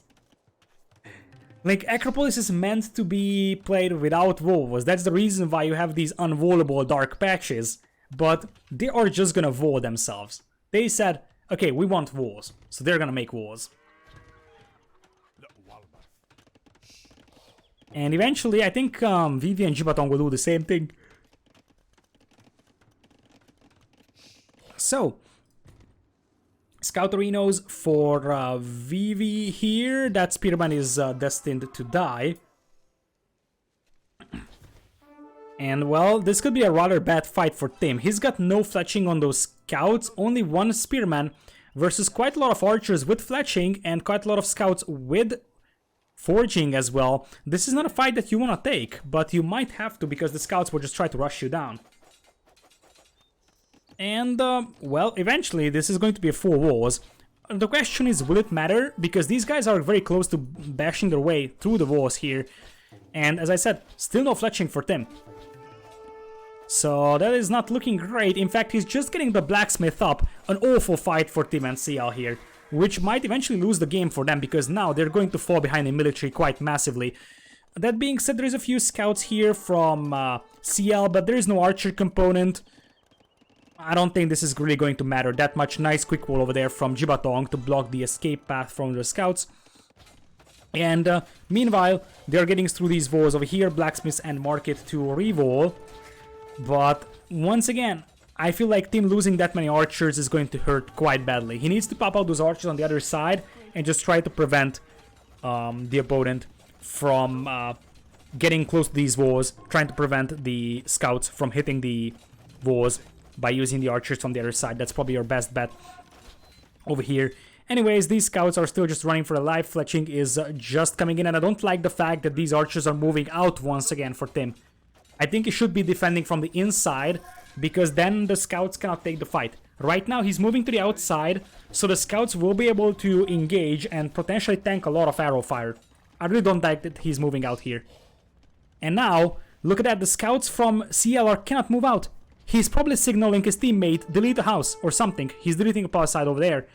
Regardless, that's still one extra attack on the scouts of Vivi and no upgrades on the scouts of CL. Numbers might be better for CL and Tim here, but upgrades are just way better for their opponents. It's +1 armor against no armor on the archers, +1 attack versus no attack upgrades on the scouts. So once again, this is looking pretty decent for Vivi and Jibatong on their own home map. Let's see, they're waiting to take this fight right now. Here it comes. And just before Bloodlines would kick in, I feel like Vivi could have waited a little bit more with that engagement, because he's going to lose the majority of the scouts by the time. Bloodlines kicks in, but he still has some left, and I think that's a decisive fight as we have Digoroku coming back with a 5 months of support. Thank you so much for the resub. Welcome back. So, absolute disaster for Tim and CL. They're down to 5 military over here, and there is still a considerable amount of scouts with +1 attack, Bloodlines right now, archers with +1 armor, +1 attack. The only thing that could save Tim and CL here is the Castle Age of CL, because Berber Knights and maybe even a few camels being added could quickly turn things around. But as you see, there is already panic towers from Tim here. He needs to protect that gold mine.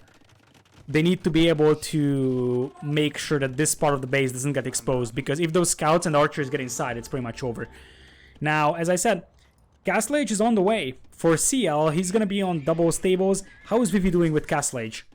He is getting very close. Same thing for Jibatong. Tim is by far the furthest away from Castle Age. He's not even close, and he hasn't even queued that up. That is going to hurt quite badly, because Vivi is going to have a slightly slower Castle Age time than CL does. But, I mean, Jibatong is going to beat Tim into Castle Age by a massive margin. Jibatong is about to click up, whereas Tim is still awfully far away from even clicking up to Castle Age. Indeed, once the market is finished for Jibatong, he can click up. So, archers will just try to prevent the second layering over here. Really, the Castle Age Knights for CL have to make an impact here, but I'm not 100% confirmed that they will. You're just not going to have the numbers. These scouts and this many archers will be able to push back the first 2 or 3 knights, and if you can do that, you're going to have time for Vivi to get his own knights on the field as well. So, oh, I actually forgot to turn off the clock over here. Sorry for that.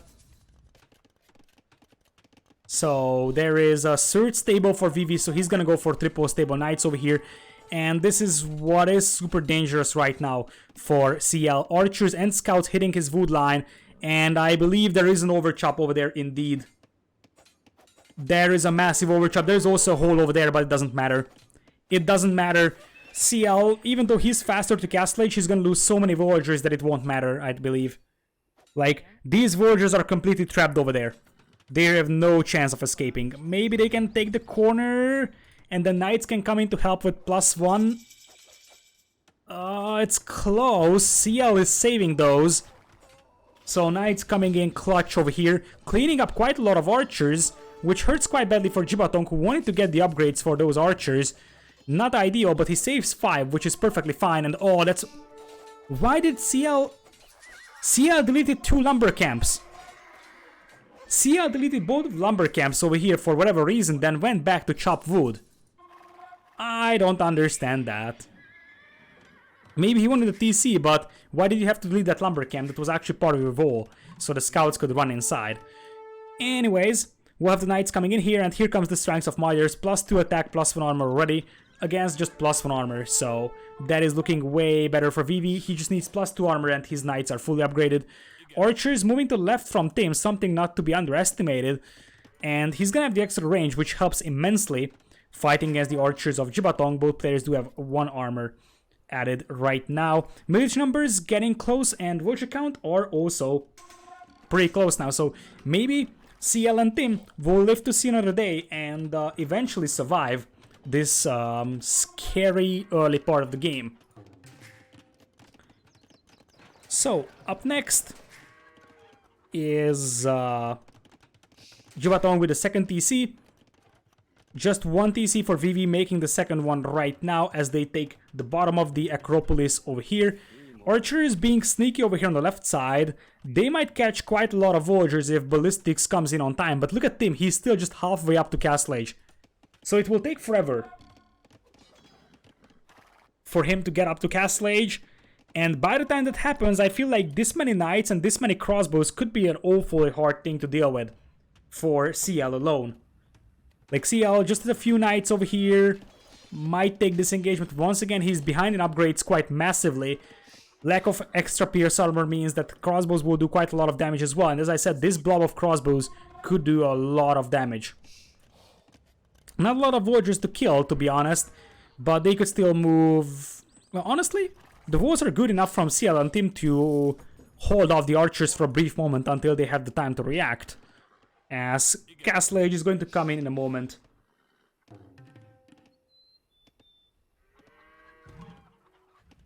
So, crossbows are in, but that's a lot of knights with +2 armor now. Things could be bad here for Jibatong because those crossbows are actually in an awful position. They might even have to fight up hills, as right now Jibatong is just trying to take the pocket over here, delete the house, so that you can get a nice round on those crossbows. Or you can just take it this way anyways. Crossbows are coming in here to help as well, and that's a lot of army thrown away by Jibatong. And suddenly... well, actually, Tim's team still has a lower military count. That's so weird. It's so weird. Oh, because... are the colors not good enough again? Yeah, the colors are not good enough again. That's why. Now we are good, I think. This is so weird. Capture Age has some weird things today. Okay, we're back. Don't worry, we're back. So now, it's way better military for Tim, as you would expect. And they do have ballistics coming in a brief moment as well. Vivi has +2/+2 knights that are still scary, but Jibatong's military isn't impressing me right now. 58 eco for Vivi, 55 for CL, 51 for Tim. And that army is getting scarier and scarier. If CL is able to get at least one attack upgrade in, I think they are in a good position. And considering that the archer number is pretty low for Jibatong, a few camels could be extremely helpful here. As well, that could be villagers getting caught.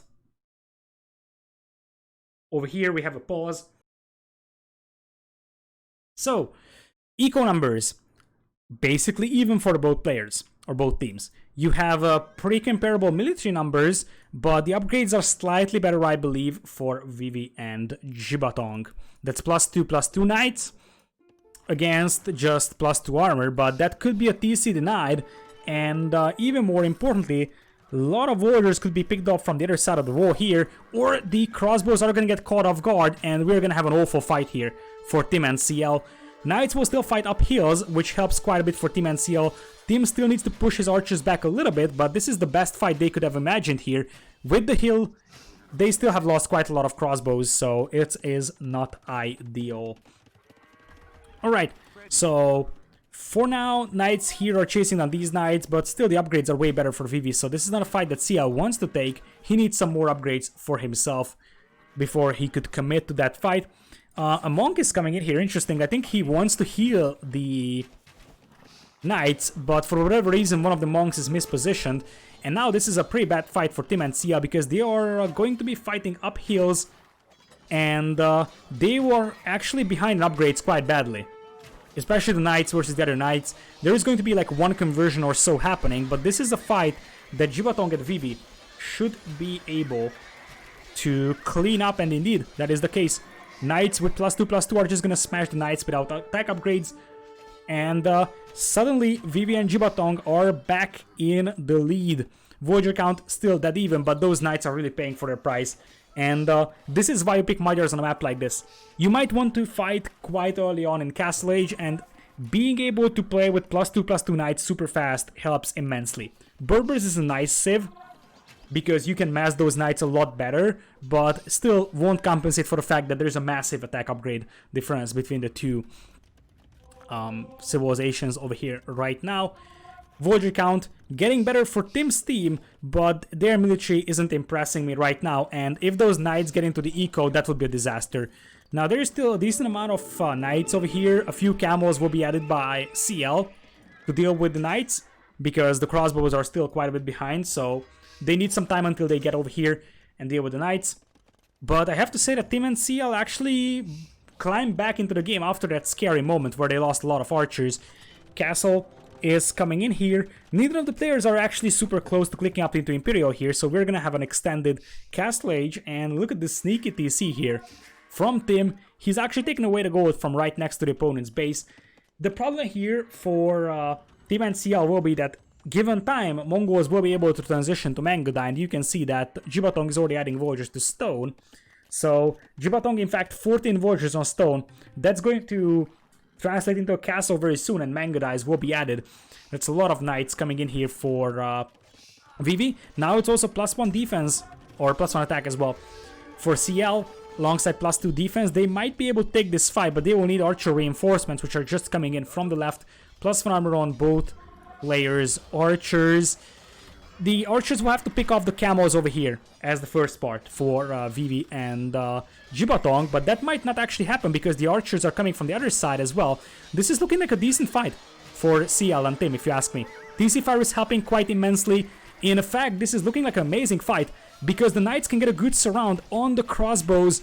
This is an absolutely amazing fight for Tim and CL. They are just massacring that army, and now they have doubled the military, and with no archers for Jibatong, the camos can just absolutely smash the knights as well. And that's the problem right now, that they don't have the archer component anymore, which means camos are completely viable right now for CL to play with. They are still behind in score, but military numbers are actually super scary. Eco upgrades, much better for, or eco overall, are much better for Vivi and Jibatong. Jibatong indeed getting ready to click up, but he's missing one of the buildings, gets the castle in, so he's going to click up into Imperial in a moment indeed. But still, what is he gonna do in Imperial? So, yes, he can start making Mangudai, but it still takes quite a time to mass your Mangudai, and what if Vivi dies to this? Because this is actually a pretty scary force. So, of course, you want to go for Mangudai, but Mangudai need a lot of upgrades to be efficient, and initially if you just have a few Mangudai, camos will scare them away. The problem is that I'm not sure if Jibatong has time to mass Mangudai here. Vivi has a lot of knights in the party, but that's quite a lot of camos.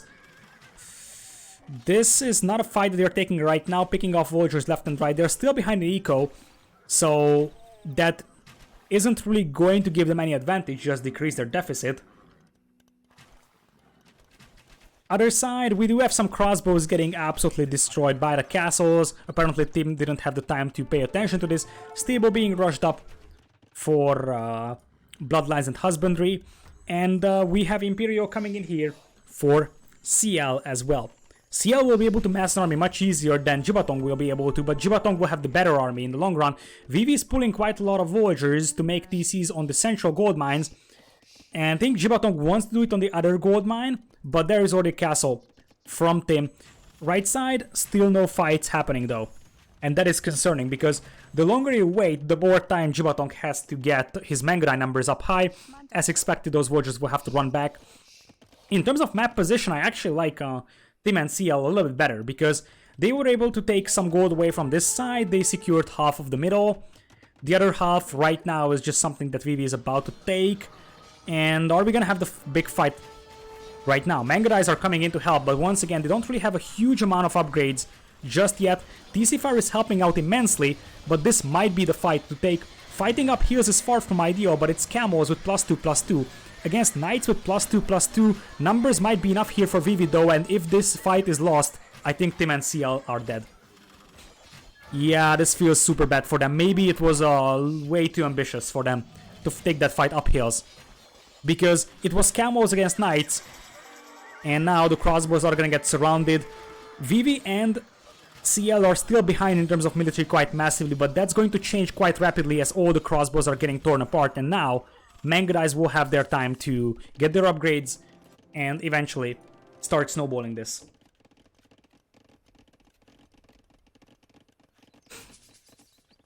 So, castle up on the left side as well from Jibatong. Now the score lead I think is completely justified.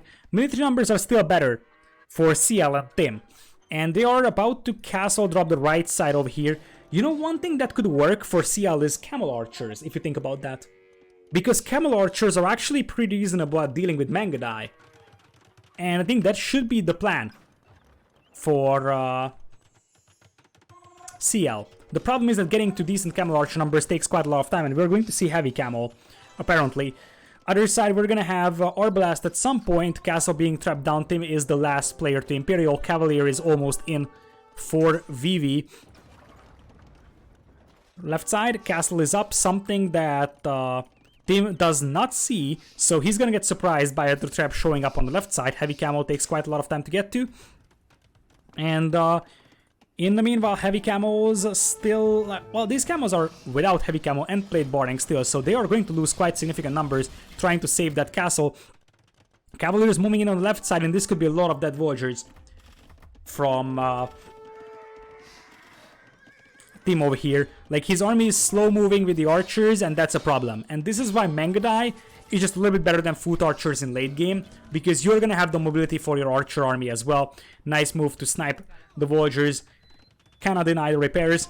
Right side, yeah, these crossbows aren't really doing a lot. In fact, Arbalest is in just now. Bracer is in as well. So Chemistry is coming in right now. That's a lot of heavy camos though.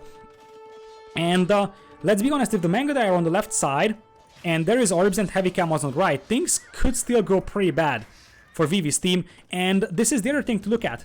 The sneaky base of Tim that is just noted by Jivatong and Vivi.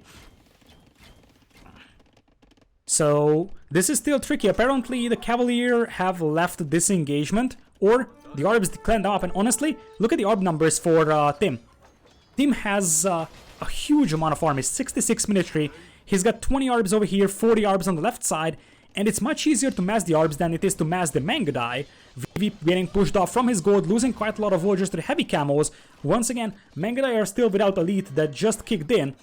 Heavy camos are still pretty reasonable by just forcing those Mangudai back. And boy oh boy, this is a quick turnaround here. Rams eventually will not do anything because the Cavaliers will clean this up. But does it matter when Vivi just lost the complete right side of his base? Over here, this gold mine is going to get denied, and I think this gold mine is going to get denied as well. Vivi and Jibatong might have a hard time getting a reliable gold income going very soon. And free traps is something that should be able to take this castle down. Cavaliers, as expected, are going to finish off the Rams, so this isn't really going to matter, but this actually matters quite significantly. Because as I said, I feel like Vivi could lose this gold mine, Vivi is about to lose this gold mine, and then what is Vivi going to get in terms of gold income? He still has 19 villagers on gold. Over here, might have some inside his base, but he's got Paladin. The problem is that this is still +4/+4 heavy camos, and Paladins are acceptable dealing with the heavy camo, or heavy camos are acceptable dealing with the Paladins. Mangudai are actually pretty scary over here. So this is still a tricky engagement, but the problem for Jibatong once again is that he's losing his castle on the left side. He has all the Mangudai on the right, taking this fight. Nice. But look at this. Heavy camos coming from both directions. Arbalest with 10 range. They can snipe down Manganos from a huge distance, so it's pretty hard to just run away from the engagement. Paladins pop out on the other side, killing the archers. That's nice, but once again, Mangudai are clustered up over here, and the heavy camos are slowly swarming. This is a rather even engagement on the right side. The problem for Vivi and Jibatong are on the left. They're losing the left side. And if you lose these castles, bye-bye Mangudais. In fact, how many castles does Jibatong have? He's got 3. Right side, they're slowly pushing this one back, but that many heavy camos will be able to hold for some time. And indeed, Vivi is missing the final armor upgrade. Maghrebi camos for the Berber player over here. So the camos will start getting HP back over time. You can see that they're slowly healing over here. 45, 46. Something that is useful as a long-term upgrade. And if you look at military numbers, it's 132 compared to 58. Mangudais are insanely strong if you have a good mass of them, but you need time to mass them. And it appears that right now is just flat out Tim and CL outproducing their opponent in terms of army numbers. Even some skirms show up. And apparently Scalemail makes me believe that we're going to see Halberdiers happening here for Tim and CL, who are actually pretty much in control of this game now. Vivi is about to lose some villagers in the middle on the gold mine, and more important, the castles are going down rather fast here. Look at that. Even Rams are in, as we have skirmishers being made by Jibatong. When your Mongols player is making skirms, you know you're in trouble. And if Jibatong is making skirms, CL will be able to just finish this game with Cavalier and Camos. Right side, traps are still taking on the barracks. Apparently, Pikeman is what Vivi wants to add here. Mangudais are still great at sniping traps, but you have to fight on the right side with the Mangudai. And look at this army. 60 orbs, supported by trebuchets, heavy camos. Team NCL apparently will be able to pull this one back in a rather amazing game. I have to say, this is so far the best game of the tournament. This was actually pretty impressive. There were so many turnarounds, and yes, Jibatong will be able to get his skirmisher numbers up high, but skirmishers aren't really going to stop a flood of camels, and then cavaliers can be added as well.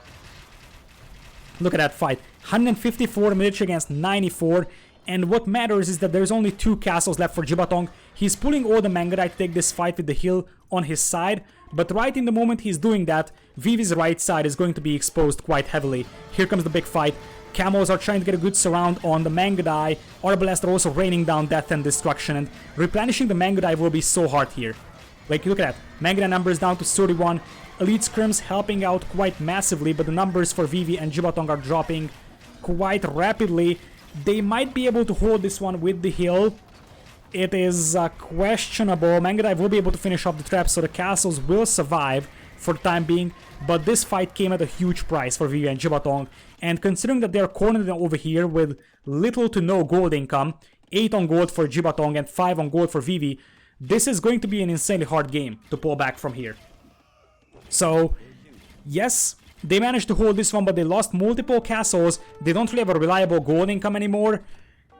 They don't have any kind of trade right now. They're setting up trade from this corner, but as expected, they're just gonna tap out here. I think they just saw the amount of camels incoming and they decided, okay, we're dead. And this castle, I think, is also about to go up. Look at Vivi's military. He's got 11 military with 66 eco. Yeah, like, Vivi has no eco. In fact, they are massively outproduced in terms of villager numbers, and they don't really have any more gold. Like, Vivi has 135 gold here to mine, and I think that's it. They don't have any more gold left. And that is game number...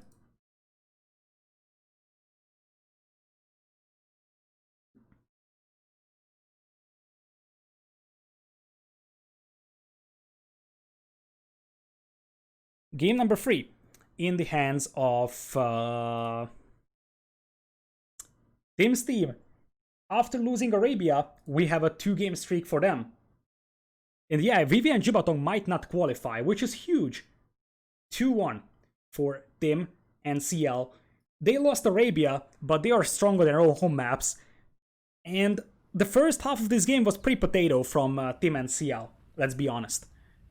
But the second half was amazing, especially the way Tim was able to mass his Arbalest was brutal.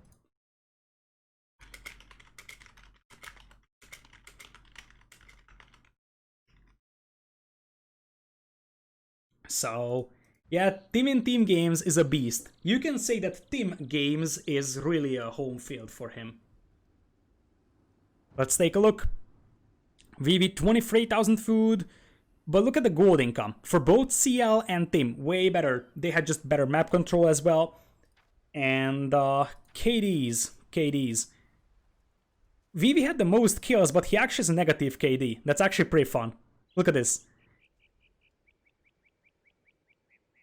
14 buildings destroyed from Tim. Largest army 96, I think that's what matters. 96 and 73 compared to 62 and 40 in terms of largest army. That's the biggest difference. Okay, so match point over here, and we don't know what the other home map is.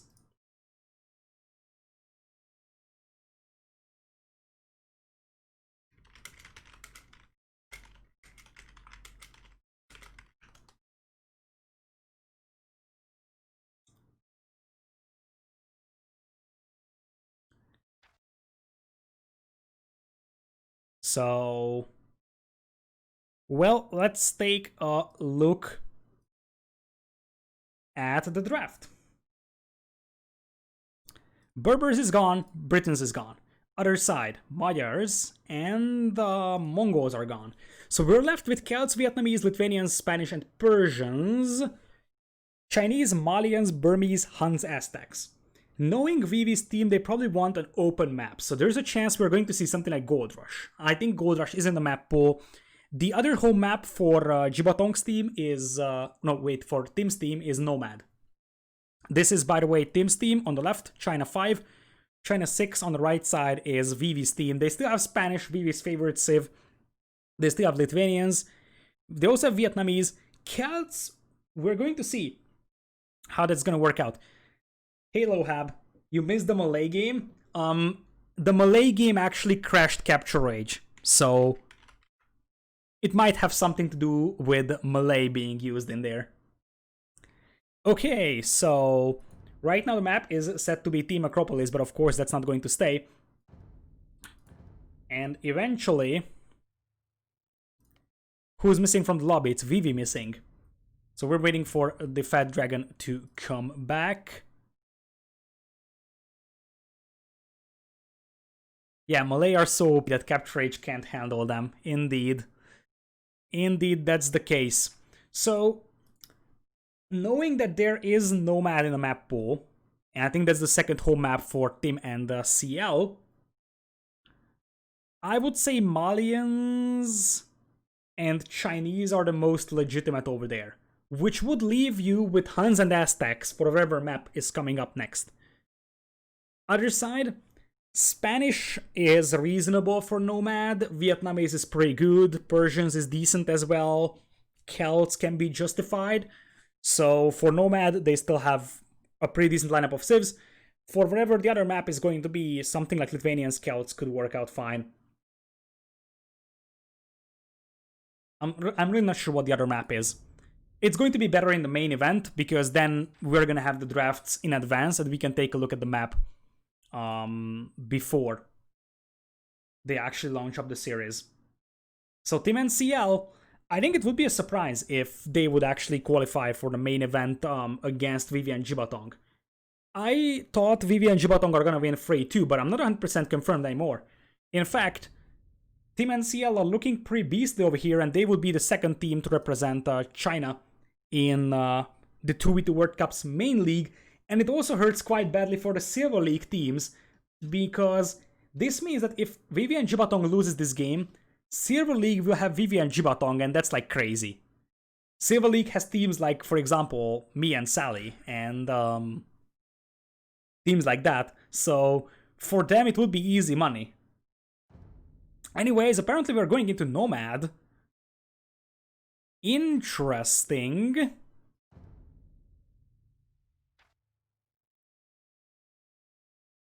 So Nomad is our next map. Let's see what we have. We have Malians then, and Chinese is my prediction for Team NCL. For Vivi Jibatong, Spanish Vietnamese is the most likely one. And I can make a strong bet on Vivi using Spanish. Because, you know, it's Vivi and it's Spanish. And he just loves his Spanish. Over here. All the teams who are now losing the playoffs will have such an easy life in Silver League. Yeah, pretty much. No, we're going to Valley at the end of the day. Why do they keep changing the maps? I have no idea, but it appears that the second home map of Vivi and Jibatong is Valley then. So Valley, Huns and Aztecs, hell yeah. Although it's surprising that you don't keep Mongols for Valley then. Other side, Celts, absolutely amazing for Valley. Persians, Lithuanians, either of them can be justified, maybe even Spanish can work out nicely, but I feel like you want to keep either Spanish or Persians for Nomad. I would say Spanish is a little bit better on Nomad. We'll see. The beautiful thing about Celts that you get here is that your man-at-arms are faster, and that can be super helpful at being very aggressive at the middle of the map for Valley. So Celtic man-at-arms opening, or maybe even Drush, is a completely legitimate way of playing this one. And you just need some sort of cavalry component. Lithuanians feels like a reasonable save for that, because you start with extra food, so you can get a rather fast feudal age and get some scouts out pretty fast. Other side, Huns are Huns, and Aztecs, with their military bonus, they're also pretty decent. So I wouldn't be surprised on an Aztecs plus Huns versus Lithuanians plus Celts lineup.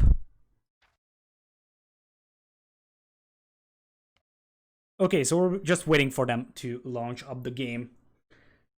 So the winning team is in the main league, the losing team is in the Silver League. And I think there was another series between two Chinese teams who to represent China, but I think that was pretty one-sided, and Yo and Lix, as expected, got into the main event. But yeah, right now, Jibatong and Vivi, their tournament life on the line pretty much is what hangs in the air. Going for, once again, a very, very open map. We'll see how Team NCL can wall this one off, because so far they went for wall-offs in every game they played. So you can say that GG well walled. Wouldn't be surprised to see if you and Lix manage the whole thing. Yes. What you and Lix also have is a chemistry, and that's great. So it's one thing that you have two strong players playing together, but you also have a very, very good team chemistry between the two, and that helps so much. Like, in comparison to like MBL and Viper, they're both individually amazing, but they don't really play that much together. So that could be a little bit harder for them. But you also have like Max and Vilas. I think if I had to make my guess, I would say I would still put Max and Vilas ahead of Yo and Lix. Because Max and Vilas are probably slightly better if you look at the two players together in skill set, and they also have team chemistry quite a lot. But yeah, I can definitely think that Viper and MBL can be super dangerous. I'm just saying that they don't have that much chemistry. If they can practice a bit together, then they are still top 4 in my perspective. It's like Norway, Finland, China number 1, or probably the 3 strongest, and then probably Brazilians is the 4th one, right? No, wait, maybe Spanish. It's debatable. So you have Tato and Lan, which is also a pretty decent lineup of players, and I wouldn't say that Miguel and Dogao are necessarily better than Tato and Lan. Other nations... Oh yeah, Nikov and Kaposh are also pretty strong. So that's going to be interesting to take a look at, but I think the top 3 nations right now are Finland, probably China, because Lix is still very good in team games, and probably Norway. ACC and Bacti. Yes, although Bacti has had some pretty disappointing tournament performances recently. So if Bacti plays his best game, ACM and Bacti are very dangerous, yes. Nikov and Kaposh never played together.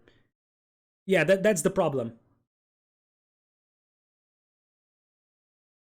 I also do not think that teams that never played together have a real shot at winning the entire thing.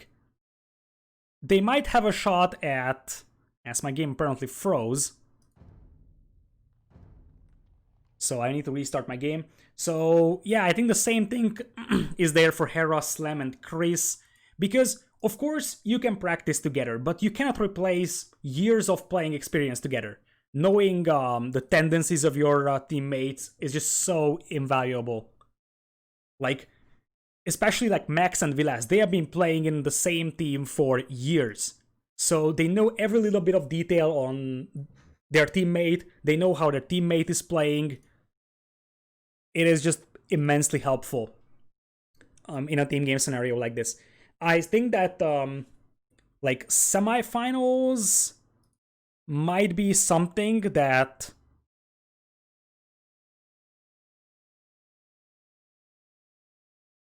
players could reach with like a kind of unknown teammate, if you want to put it that way.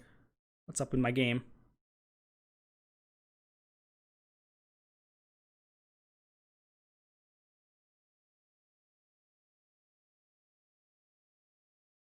So I will need to restart my game here because apparently it froze out a tiny bit. Yeah, so I think that what makes Viper and MBL a little bit better than the other teams that haven't played a lot together is that Viper and MBL are both potentially top 5 players. Whereas if you take a look at, let's say, Nikov and Kaposh didn't really have any like top 8 finishes so far in recent tournaments. He's good, but not as good as the top 8 players probably. And the same thing persists, like Lan is extremely inconsistent. So, yep. And yeah, Viper and MBL also play the Olympics. That helps a tiny bit, of course, building up some team chemistry. Kaposh was top 8 in Red Bull 2. That's true, but Red Bull 2 has slightly different settings. I don't remember each of the results of each individual player, I gotta admit, but Red Bull has slightly different settings.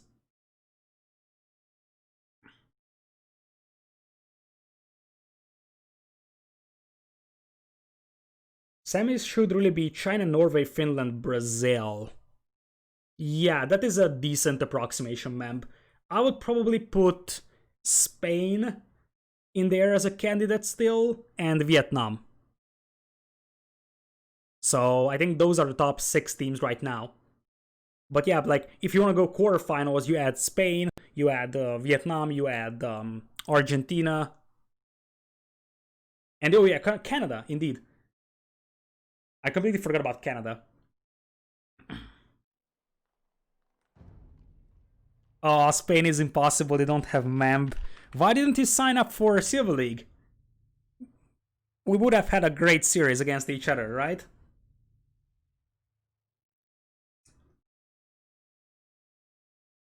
Oh yeah, and of course there is Germany as well, which is, I think, a pretty much underrated. Alright, we'll need to say hi to Capture Age once again. Boom. And we're in. So, welcome everybody, this is game number 3. In, actually game number 4, what am I even talking about? In a best of 5 between Tim and CL versus Jibatong and Vivi. This is Valley, the second home map of Vivi and Jibatong. You have a bunch of Shortfish in the middle, you have quite a lot of Hunt in the middle, and we do have Vietnamese for Jibatong in yellow. Interesting decision. If Nomad is the final map left, it's very interesting that you see Vietnamese being used here, and Persians for Vivi, also somewhat surprising. So, didn't expect these civilizations to be used up over here. On your side, you're gonna have Huns for CL as expected, and Tim going with Aztecs in blue. No surprise on that side. Beautiful wood line, by the way, over here for Tim. Shame that his lumber camp spot isn't as perfect as it possibly could be. So, the way that Tim and CL played so far is with very, very heavy walls, and that's once again possible for Tim. Look at the easy wall off here. And you are pretty much fine. Like, it's super easy to wall Tim's right side. He's probably gonna wall himself alone because they're very far away for team walls. Other side for CL, his base is a little bit more exposed. Still, if you just sit back and chill, it's not going to be great for you because there is a lot of Hunt and Shortfish in the middle, so you will have to fight for that. And it appears we do have Tim with some laming attempts running around with the Eagle, and also there is one sheep that was stolen by CL. So at the end of the day, -1 sheep for Vivi, not really a big deal. He's already bringing in his second Rhino. So let's see, you got 4 on wood for Jibatong, as you would expect, 3 on wood for Vivi. So Vivi is gonna play scouts, and Jibatong is gonna play archers. Nothing surprising about that. We do have Tim coming in here with a rather early barracks, if you ask me. He's still queuing up one more Voyager. He might end up going for a 20 pop up. Looking at his food count... No, that's not gonna happen. That's a late rush then. This is a quite late rush, to be honest. He could have gone for a rush like at least 1 or 2 more Voyagers earlier, I believe. But anyways, he's gonna go for a rush play. Reasonable, I guess, because if your opponent is in the food in the middle, you can just force him off from there. But apparently none of the players are taking the risk of going out here, and everyone is just going to play this as if this was Arabia. So, yeah, it seems like everybody is just gonna sit back and chill and completely ignore the Hunt in the middle. One of the main reasons this map was criticized so much in tournaments is because oftentimes you see just players ignoring this because it's so risky. You might eventually move out at some point, but not early on. We are gonna have a 4 militia rush with Aztecs. Remember, Aztecs don't need to mine the gold for that. So that is a little bit helpful. Nice quick force from Vivi, but that pulsar gate is dangerously weak, remember that. So 3 militias might be able to bash their way through that, but nope. Tim changes his mind. Stable is coming in, and that is a wonderful trap over there. It's a trap!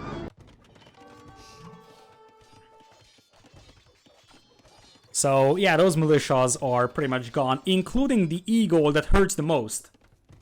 That's probably the most problematic part of it. Double range archers for Jibatong. Other side, you will have CL with Hans getting the stable out here quite fast. He's not really walled. On the other side, Tim, as you would expect, full walls. Indeed, he's playing this one like Arena. So double range archers, and what is Tim up to? Is he gonna go Drush FC here? 28 villagers and haven't clicked up, so this is either a very, very messed up Drush archers play, or this is a Drush FC. And that could be pretty dangerous with Aztecs. So, well, the militias didn't really do anything important.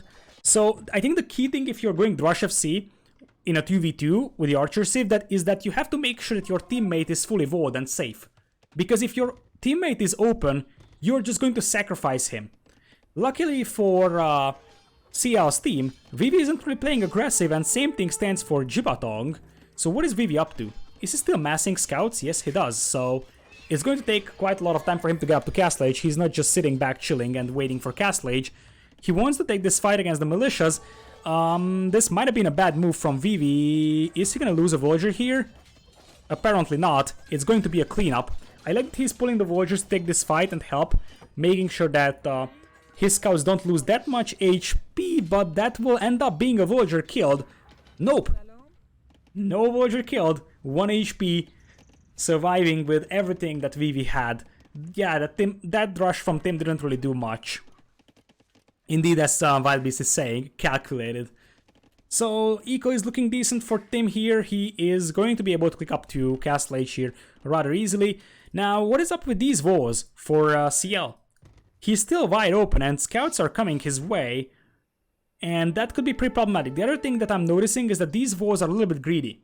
If he gets attacked over here, there is a chance he might not be able to wall behind. And I'm actually, okay, this is a walled.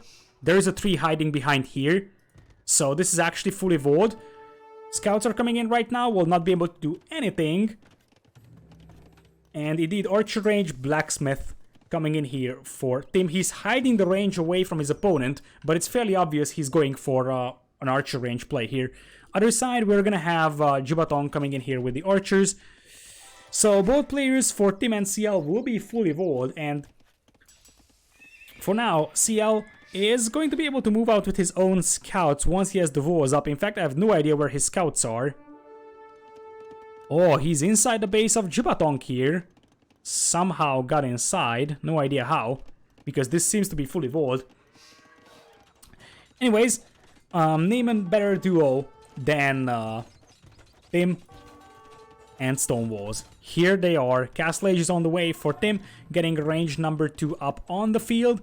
How is the other players doing with Castle Age timing? Not so great, but Vivi is getting close. And remember that Persian Knights do get extra attack against archers, which means that it is a little bit easier for them to hold off the initial archers of their opponent. And indeed, Tim with his trademark playstyle, just the stone walls everywhere. Anyways, on the other side, I feel like CL is a little bit more exposed. So these palisade walls could be broken through very, very easily. And I feel like CL is playing a little bit too greedy here.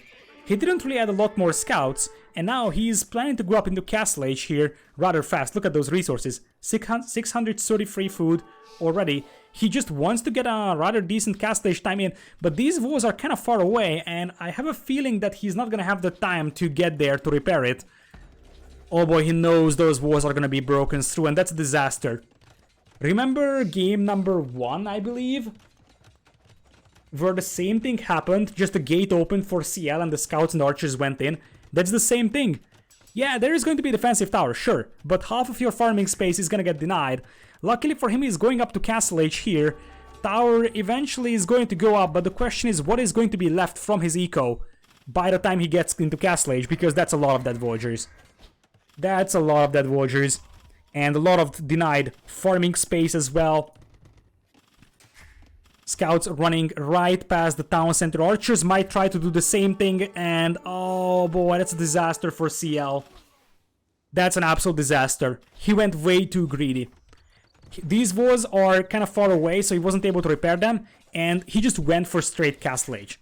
He's down to 30 villagers. Now, the problem for him is that he's gonna have a decent castle age time, but I mean, his opponents will have the same castle age time over here as well, and at the end of the day, they will have a way better eco. The crossbows need to make it happen here. Tim has to carry this game once again, and he could potentially snipe 1 or 2 villagers on this wood line, but I don't think it's going to be very, very significant right now. Stone walls are there as well for Vivi across all his base, and he's going to get knights out very, very fast. This is looking like this will go into game number 5. What a great series. What a great series. Of course, a lot of things could still happen in this series, but I have a feeling that right now, Tim and CL are quite a bit behind. So, scouts and archers inside the eco, and the bloodlines is also going to come in. That opening is going to be so painful for CL because he's not going to be able to plug that hole in anytime soon, and the knights will come into his eco as well. And these crossbows could be exposed to just a few knights that can smash them because those are, you know, Persian knights. Anyways, Tim is dropping TC number 2 over here. No TC number 3 just yet for him. TC number 2 coming in here for CL, but once again, this is gonna get denied thanks to the fact that there's a bunch of archers coming in here. So, no second TC just yet for CL. He's gonna have to settle with this. And now he is getting knights out from what is just one stable, just one knight out. If you compare it to Vivi, who's able to get knights out from 2 stables, plus 1 armor is there already. It's just much better for Vivi. Now that being said, some crossbows could actually cause some trouble here for Jibatong. Vivi might need to send his knights back in here to defend. But it appears that Jibatong will be able to just vote it out to the university. Other side, Tim is on 2 TCs. He's getting more and more archers in.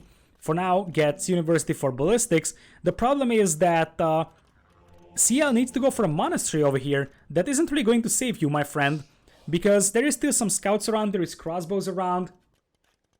Is it the you or the overlay flipped? It could be possible. Capture H has been acting weirdly today, and indeed it is flipped. Thank you for letting me know. It's so weird sometimes. That's something that I'll have to add to the bug checklist for the Capture H, guys. Anyways, crossbows are coming back here to help. CL doesn't have a single upgrade on his knights right now. And, well, once again, the walls are broken through. CL doesn't really have a large army here to play around with. Those crossbows are coming in here to help those, so they might be able to clean this one up.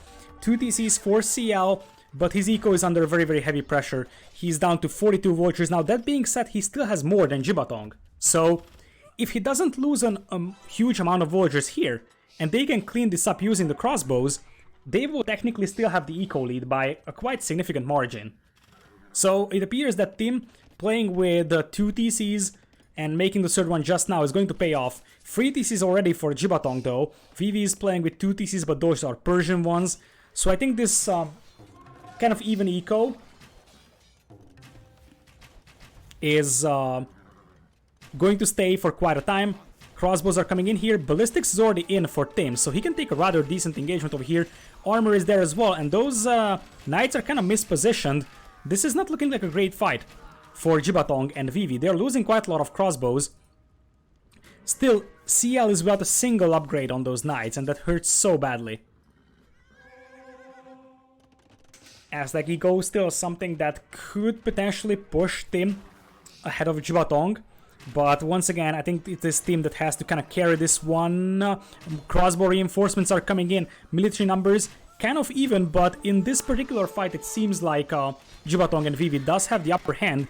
And indeed, they are pushing back the army of CL and Tim quite hard.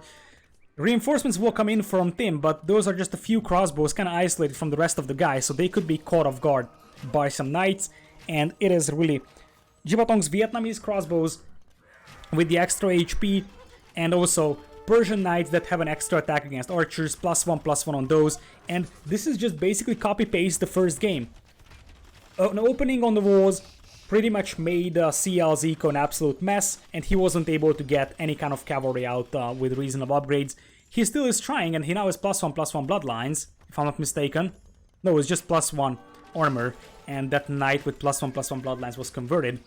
But still, I mean, half his eco is idle right now. There's a 10 villagers lead right now for Vivi and Jibatong, and it's Persian TCs, so they're working faster. Vivi is gonna go for a 4 TC boom now. Looking solid for Vivi and Jibatong, and we could get a 5th game over here in this series. Right now, CL is just waiting for his teammate to arrive, but I don't see this happening for CL and Tim. Look at the score. Everybody's close, but CL is just down by so much. Unless a good Mangonel hit happens here, this feels almost impossible. Here comes the Mangonel. Knights will spot that, and I don't think that Mangonel is going to survive this engagement. Yep, Mangonel is gonna go down, which is perfectly fine for Vivi and Jibatong, and now they are going to disengage. Another Mangonel goes down, and you already have Mangonels coming in, I believe, for Jibatong, or maybe even Rams could work out nicely for Jibatong here. Try to target this table. Crossbows from Tim coming in to try and do some damage, but once again, there isn't really a lot of villagers that could be killed from this side of the wall, and eventually the crossbows will just be sent back to clean this one up. So at least this gives some breathing room for CL, but they are now behind by 13 villagers. Not an insurmountable lead anymore, but it is not ideal for Tim and CL right now, especially CL, who needs to really get back to decent villager numbers, needs to add a third TC, needs to catch up in terms of upgrades. And oh yeah, that's why we're seeing no more push from Jibatong, is because Jibatong is Imperial Age, or at least he's going up. That's sick. 64 villagers, he's pretty much doing the same thing. Tim is also going Imperial. Tim has a slightly better eco, but the problem is that they're just going to kill CL here, and oh boy, Tim is going to lose quite a lot of crossbows over here before he would actually be able to upgrade them to Arbs, whereas Jibatong is just able to keep his army alive for longer. So the thing is that Tim is going into Imperial with 6 military, Jibatong is going into Imperial with 27, and Jibatong's Imperial Age time is going to be better as well. Other side, I believe that is an Eagle switch. The problem with the Eagle switch over here is that Knights will just clap them, and since Imperial Age is coming in here for Vivi, he's just gonna go Cavalier, and Cavalier will eat the Eagles.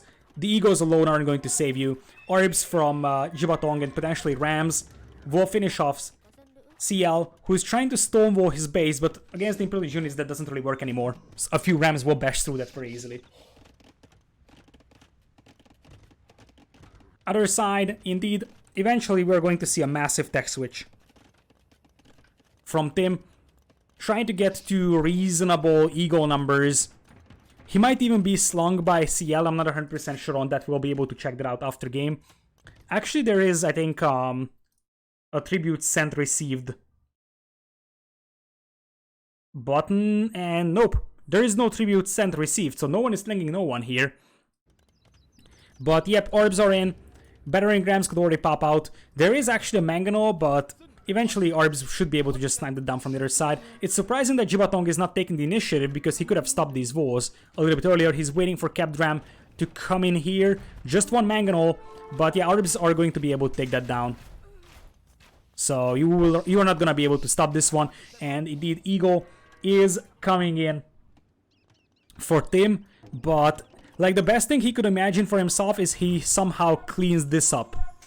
But once again, even if he cleans that up, Vivi's gonna have a huge amount of Cavalier that even have a bonus against archers. So stopping that is going to be insanely hard. Eco number is still better for Vivi's team. Unless the CL is able to get up to Imperial very fast, he clicked up.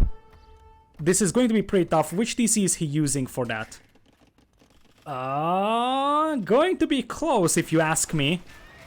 Here come the Eagles though, and things could change rather fast because Vivi is not here yet.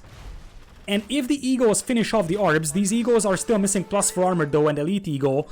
But if they can clean these Arbs up, things could still change. This is a little bit of a premature engagement though. For Tim, I feel like +4 armor would have been a little bit more helpful than Elite Eagle. But still, it is going to be a cleanup, and that buys some time for CL to maybe get to decent Hussar numbers or Cavalier numbers. And as I said, +4 armor I feel like would have been a little bit more important than the Elite upgrade. Now Rams will bash through the walls, and Mangonel's finished off. It seemed for a moment that there could be a chance for CL and Tim here, but Doesn't seem like it anymore, because these guys are gonna get through the walls, and Sia has nothing to defend himself with. There is Pikeman being teched into. Like, the only thing that Tim could maybe do here is try to raid Vivi's eco. But, I mean, Vivi is going Paladin. He's getting Paladin, and Sia right now has free military. Luckily for him, he's gonna get to Imperial because this TC will probably survive until then. But, I mean, he's just getting +2 armor. He doesn't have any great numbers. Really, the only thing that they can hope in is that somehow Tim can do enough raining damage to buy some more time for them. That being said, the knight numbers are slowly piling up for CL, but he's still going to be massively behind in terms of upgrades. He's even going out with some villagers to the middle to get some hunt for himself, interestingly. Same thing that... no one actually is doing that other than him. So... CL up to Imperial, and here comes a lot of Eagles. That's a lot of Eagles, and there isn't really a large amount of Paladins here for Vivi. This could be bad for Vivi and Jibatong, because the Eagles will finish off the Orbs, and they will take a rather inefficient trade against the Cavaliers, but it is still something that might be fine. And in the meanwhile, you have some Eagles getting cleaned up over here, but this is buying time for CL. A much needed time, actually. And guess what? That's a cleanup. That is a cleanup over there with the Eagles, and you're gonna have a huge mobility advantage if you have Eagles and Cavaliers compared to Orbs and Cavaliers. If you ask me over there, Paladin is in for Vivi, still missing +2 attack, but look at the ecos. Pretty much getting even now. I think that Tim's eco, or Sia's eco, could catch up pretty fast over here, especially if there is some raiding damage done being with the Eagles as well, and that's a lot of Eagles. And by lot, I mean a lot, and this is going to force Vivi to help out his teammate, because his teammate has nothing against Eagles. What a comeback this would be. Is Tim going to carry CL into the main event of 2v2 World Cup? Because this would be Tim carrying big time. So, boy oh boy, and now it's going to be Jibatong losing villagers here. Vivi and Jibatong might be out of 2v2 World Cup if this tendency continues, because right now it takes 2 players from Vivi and Jibatong to clean this one up, and this is just buying more and more time for CL, who is now getting Cavalier, and Huns are still Huns. And they will be very, very dangerous once you have the even ecos, and those are pretty much even now. Team is absolutely playing insane indeed. They need some more time for CL, but I mean, CL seemed dead a couple of minutes ago. Now he seems like he could have a chance of coming back into this one. Vivi and Jibatong still ahead by a massive margin, but if raids like this are gonna happen, things will turn around. Look at that. Paladin is coming in for CL. And in the meanwhile, what are the archers from Jibatong going to do? What are they going to do? You can't do anything against the Eagles here with archers, and, well, Eagles will just run away. Like, they can just try to run away as much as possible or trade against the Paladins. It's not going to be an efficient trade by any means, but they delay Vivi, and that's what matters. Now, that's a lot of Paladins coming in here, but Stone Walls are finished, so once again, that's not really going to help out. Garland Wars is missing quite badly for Tim. I think he needs that big time. Garland Ward Pikemen here would actually be able to hold back the Paladins for a brief amount of time. Now, that being said, that's once again a castle being dropped by Jibatong, trying to hang on to their tournament life. That's a lot of Paladin from Vivi. Vivi's got 60 Paladin on the field, only 19 Cavaliers from CL, 40 seconds away from his own Paladins, but the army from Tim is just absolutely gone. And suddenly we are looking at 105 military, including 60 Paladins, against a kind of miserable 27 military over here. CL is trying to do his best to mass his Paladins, and he's very, very close to that. Garland Wars on the way for Tim over here. It might not be over just yet, but it's looking great again for Vivi and Jibatong. Paladin is in +1, +2 only. It's +2, +4 for Vivi, so way better upgrades for the Fat Dragon, and once again, TCL will be forced to take the fight within his own base, which is far from ideal. And there's just absolutely no raids coming from Tim in this one either. Still trying to mass the cavalry is CL, but he's getting massively outnumbered over here. It's a 5-1 military advantage for Vivi's team. We seem like we're going into a decider game in once again a very, very back and forth series. This is amazing. I thought that this is going to be cool, but this is actually exceeding my expectations. We already have trade up apparently from Vivi and Jibatong. Other side, we have no trade, and we might see the big clash. Right now, CL is just waiting for Iron Casting to kick in to take that fight. He's trying to lower the Paladin numbers so the Egos can help out, but look at that, even more Paladins are coming in. And it appears that Tim is going for Pikeman, and CL calls it. Maybe if Tim doesn't lose all those Egos in the middle, it could have been different, because then they could have tried raiding Jibatong, so he also loses a significant portion of his eco. But apparently, CL took a big enough damage to make sure that he wasn't able to come back in this one. He tried. He really tried. And he was actually very close to climbing back into this series. But, well, at the end of the day, you have Vivi and Jibatong equaling out the series. What a great way to decide who represents China in 2v2 World Cup. It's all gonna go down to the final home map, which, unluckily for Vivi and Jibatong, are the home map of Tim's team, which is huge. So, yeah, Vivi, I guess he just had the massive boom. Yeah, 25k food compared to 17k the other cavalry player. That's huge. Also, doubled gold. Vivi just had a crazy boom here and snowballed this with Paladins. So, the final home map remains, but it is the home map of Tim and CL, so I'm gonna give an advantage to them.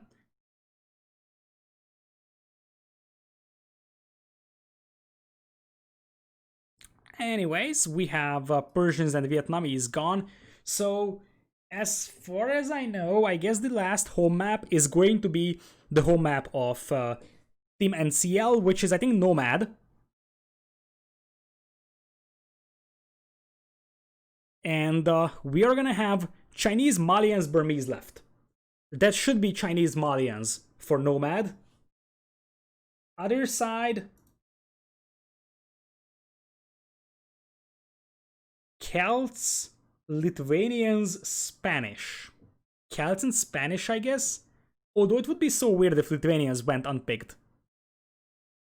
That would be pretty crazy, actually. I don't think that's gonna happen. I feel like you want to pick Lithuanians. On the other side, Vivi loves his Spanish so much that he might insist on picking that. So it's going to be an interesting one to take a look at. Regardless, game number 5 is coming up in a very short amount of time. So let's see, what's the home map?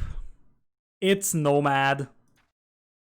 We are going into Nomad, and Vivi is good at Nomad. Jibatong is okay at Nomad. No idea about Tim and CL, but there is probably a reason why they're picking Nomad as their home map, and so far they had one home map,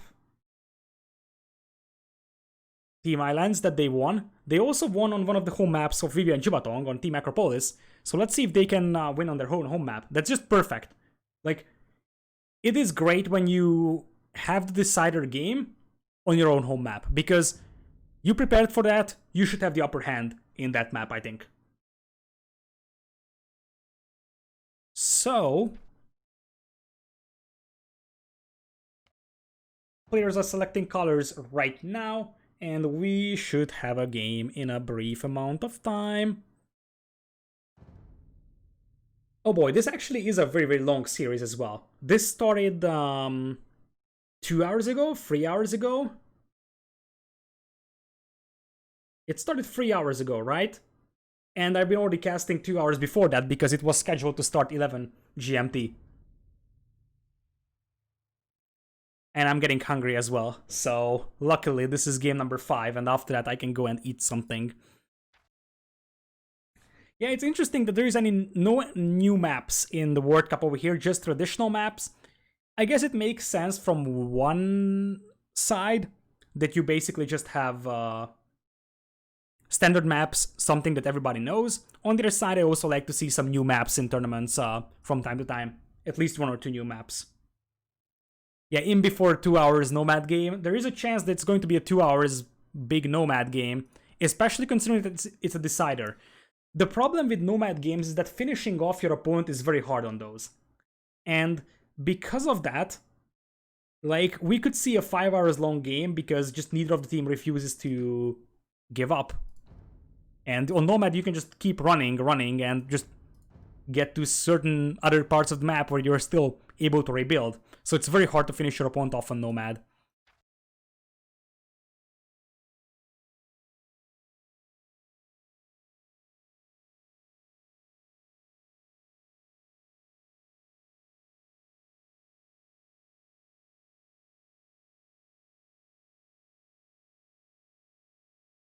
Basically, Nomad, you just start with hiding your villagers in a corner. Not really, because the corners usually have water for Nomad. So we're just waiting for Tim to select color and launch up the game. It's pretty simple formula. Whoever wins this Nomad game is going to be in the main event. Whoever loses that is going to be in the Silver League, which makes people in the Silver League pretty unhappy, I believe, because even though there is a decent prize money for Silver League, people are likely to get clapped by either of these teams. Malian still available to pick, that is correct. In fact, I want to show the draft. We have the game on, so I just want to quickly show the draft. Burmese, Malians, Chinese left for Tim and CL. Spanish, Lithuanians, Celts for Vivi and Jibatong. Alright. So, here we are. Let's go. Decider game, game number 5 in a best of 5 in between Tim and CL versus Jibatong and Lithuanians. The winner of this series gets into the main event of 2v2 World Cup. The loser is going to be out of the tournament from the main league and will go to the Silver League. So the interesting thing here is going to be that both teams still have the restarts, I believe, and oftentimes you see restarts on Nomad. So there's a chance we might have multiple restarts over here. To start the day with, we have Jibatong with Spanish and Vivi playing Lithuanians. Super interesting. Vivi's favorite civ, Spanish, is in the hands of his teammate. Like, Lithuanians and Spanish here are completely reasonable, but I actually thought Vivi is gonna be the one handling Spanish. This is interesting. CL is playing Malians as you would expect, and Burmese for Tim, interestingly. So they leave Chinese out of the party. That's so weird. They went with Chinese going unpicked in a 5-game series. That's actually super confusing. Not sure what's the root of that, or where they wanted to use Chinese originally. Anyways, we are gonna have Jibatong at a nice little position over here. In fact, this is a beautiful position. He's got some boars around. He's got stone and gold right next to each other. So you're just gonna drop a mining camp somewhere around over there, and that's going to be super good. And did I mention that this game is gonna have potential restarts? Because there is. So let's try to find what the cause of the restart is. Probably it's CL and Tim resigning, so they called it. Why? Because Tim doesn't have a lot of food at this TC.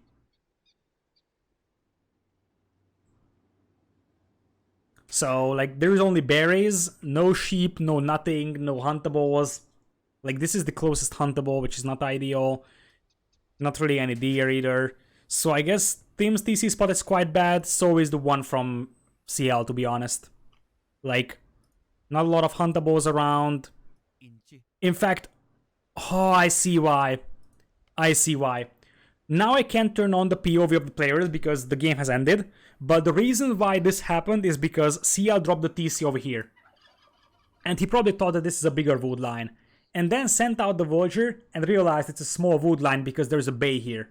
So he's like, okay, my TC spot is awful because indeed it's awful. It's next to a small wood line. This one is like going to run out in a few minutes. So CL's base is absolutely awful, and Tim's base is also looking pretty bad.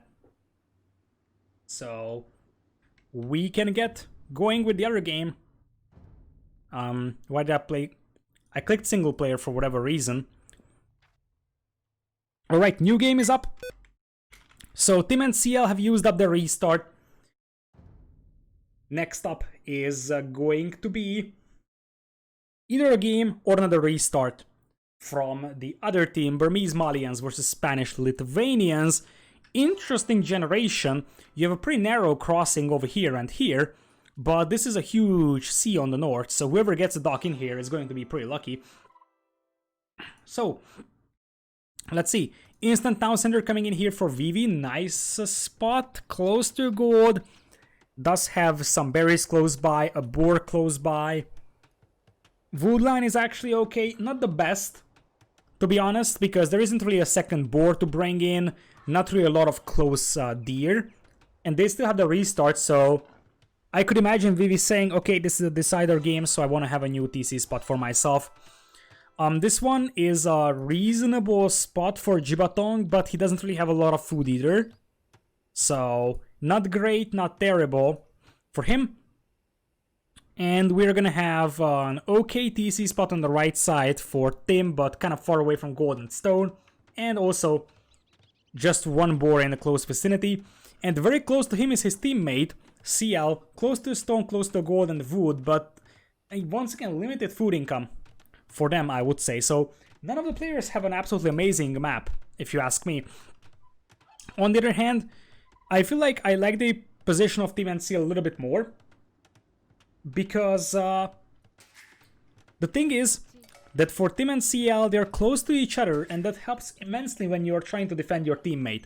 Whereas for Vivi and Jibatong, they're a little bit more separated, which could be a little bit more problematic in the long run. Docks coming up here. This is actually a pretty unfortunate spot for Vivi. He's got like one reasonable deep fish close by. The other two are not so great. This one is a much better spot for Jibatong in this little corner, and this one is a quite unfortunate dock for Tim, and we are just gonna have the dock coming in here for CL. If he drops the dock over here, that's going to be awful as well, because there isn't really a lot of deep fish for both players over here.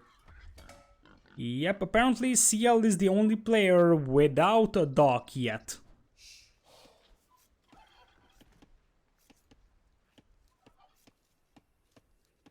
So, first boar coming in right now for Tim, change his mind and then change his mind once again. Eventually he's going to be able to lure the boar in. This is where being able to weaken a boar with a TC helps quite a bit. In Nomad it actually is pretty good.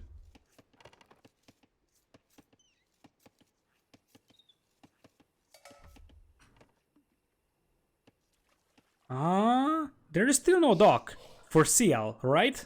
And he's the Malian player, which is even more interesting. Like, he's looking for a suitable dock spot, but that took forever for him.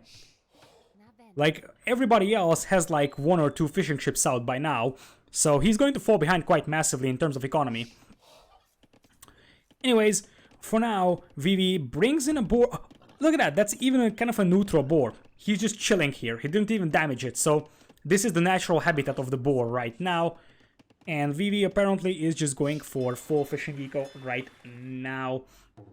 Now, that being said, this is going to be an interesting scenario. All 4 players will have their fish on this side, but I actually believe that this is better for Jibatong and Vivi. Why? The reason why it's actually better is because, let's say Jibatong gets attacked from this side, he can run all the way around over here.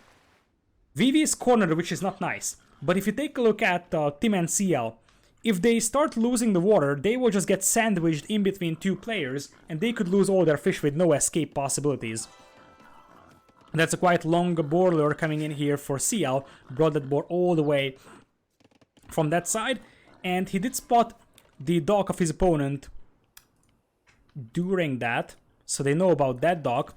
The other dock position is unknown to Tim and CL. They know about the base of Jibatong, and I guess there is a sneaky villager coming in here from Tim. What is he up to? They don't know about the base of Vivi over here, but I like this house. This is going to make sure that you are gonna see your opponent taking these berries eventually. So, also, it is a little bit helpful for laming, but more importantly, you get vision, so you know what to raid, for example.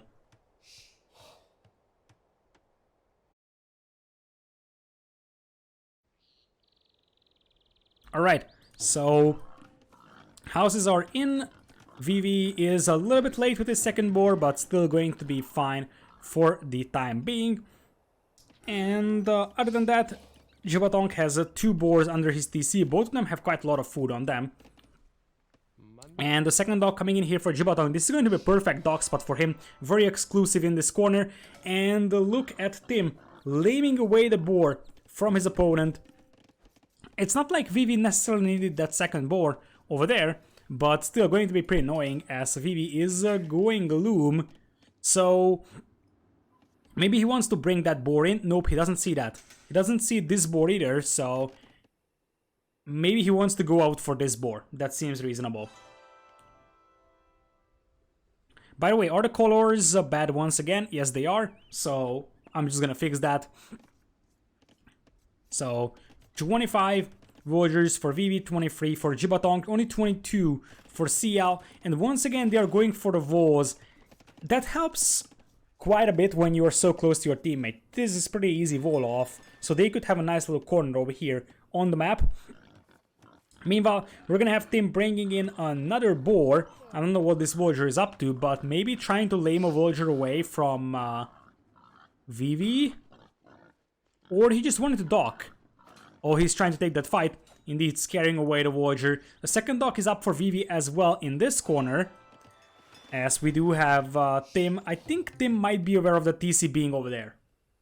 So he's dropping houses left and right over here for scouting purposes and also just to see the expansion of Vivi over time.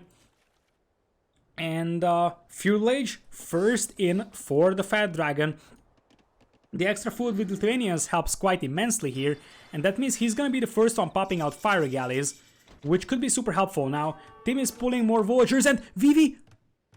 Oh, I thought he trapped that villager, but nope, that didn't happen, but it could have been close. It could have been close, he could have actually trapped that villager, I believe. Anyways, double bit axe, and more importantly, a galley coming in here.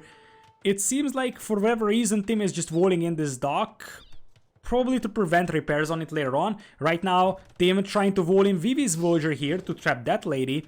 But there's a galley coming up right now. Indeed, this villager from Vivi is eventually going to get trapped here. There's no escape. Luckily for him, he doesn't really need that either. He's going for galleys, and he's gonna start pushing the fishing eco here quite fast.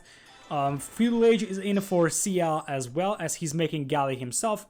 And shortly followed by Jibatong. The only player who hasn't even clicked up is Tim. He's on stone with freeze, so I feel like he's going for a run by here. For himself, clicks up just now, but his fishing eco could be dangerously exposed. To be honest, where even is his fishing eco? Yeah, he's evacuating his entire fishing eco. If he replaces his dock somewhere around over here, he's going to be fine, but he needs to keep those fishing ships alive, and I'm not sure if a fast castle here is going to work out for him, because he has 400 food in the bank, but he's running out of huntables rather fast. And CL with the galleys for now is going to hold this corner. No fletching just yet for either player, as right now it's Jibatong losing his ships. At least some of them. He still has a nice fish boom on the left side. Voyager count getting even, as the galleys from Vivi are going to try and push CL's fishing eco, but I think what matters is that you can save Tim's fish, and that could be super helpful. Because Tim needs that food so he can get a reasonable castage time and go for a run by himself, because that's probably the plan for them. Nice find over there from CL. Will eventually be able to finish off 2 more fishing ships, and Tim's team still behind by 3 eco, but they actually finish off some of Jibatong's fish. Jibatong is down to 26 actually, Jibatong is down to 28 eco. CL is down to 26, so apparently CL might have had a lot of idle time on his TC or something like that, because he's very low in villager count, and now he's running for his life as well with his own fishing ships. It appears that he's not really willing to help out his own fishing ships, instead sacrifice them and try to push Vivi's fishing eco. And one thing not to be overlooked is that behind this, Jibatong is also going for a fast castle, even better fast castle than what Tim is doing. Tim, right now, look at this. He's still far away from clicking up because his fishing eco is still idle. Or at least it was idle for quite a time until they sailed from the right side to the left. But Jibatong had a decent fishing eco for the majority of the game, means that he's gonna have a better cast stage time, and he is gonna go with Conquistadors almost immediately. He just needs a little bit more stone to drop that castle, and he can start popping out Conquistadors. Stone walls are coming in here from Tim immediately as a response, and honestly, if those are all stone walls, the Conquistadors will not do anything. So, it might not really pay off for Jibatong. Castle Age is also on the way for Tim. Going to try to do the same thing with a Rambai. And let's see, not making any warships on this dock. For Jibatong, he also didn't make any warships right now. CL just has 5 galleys, 3 fire galleys, better navy for Vivi right now. And Vivi is able to keep his fishing eco alive for the time being, but Vivi is running out of space here. He's gonna have to break out of this bay, and that's going to be awfully hard to do.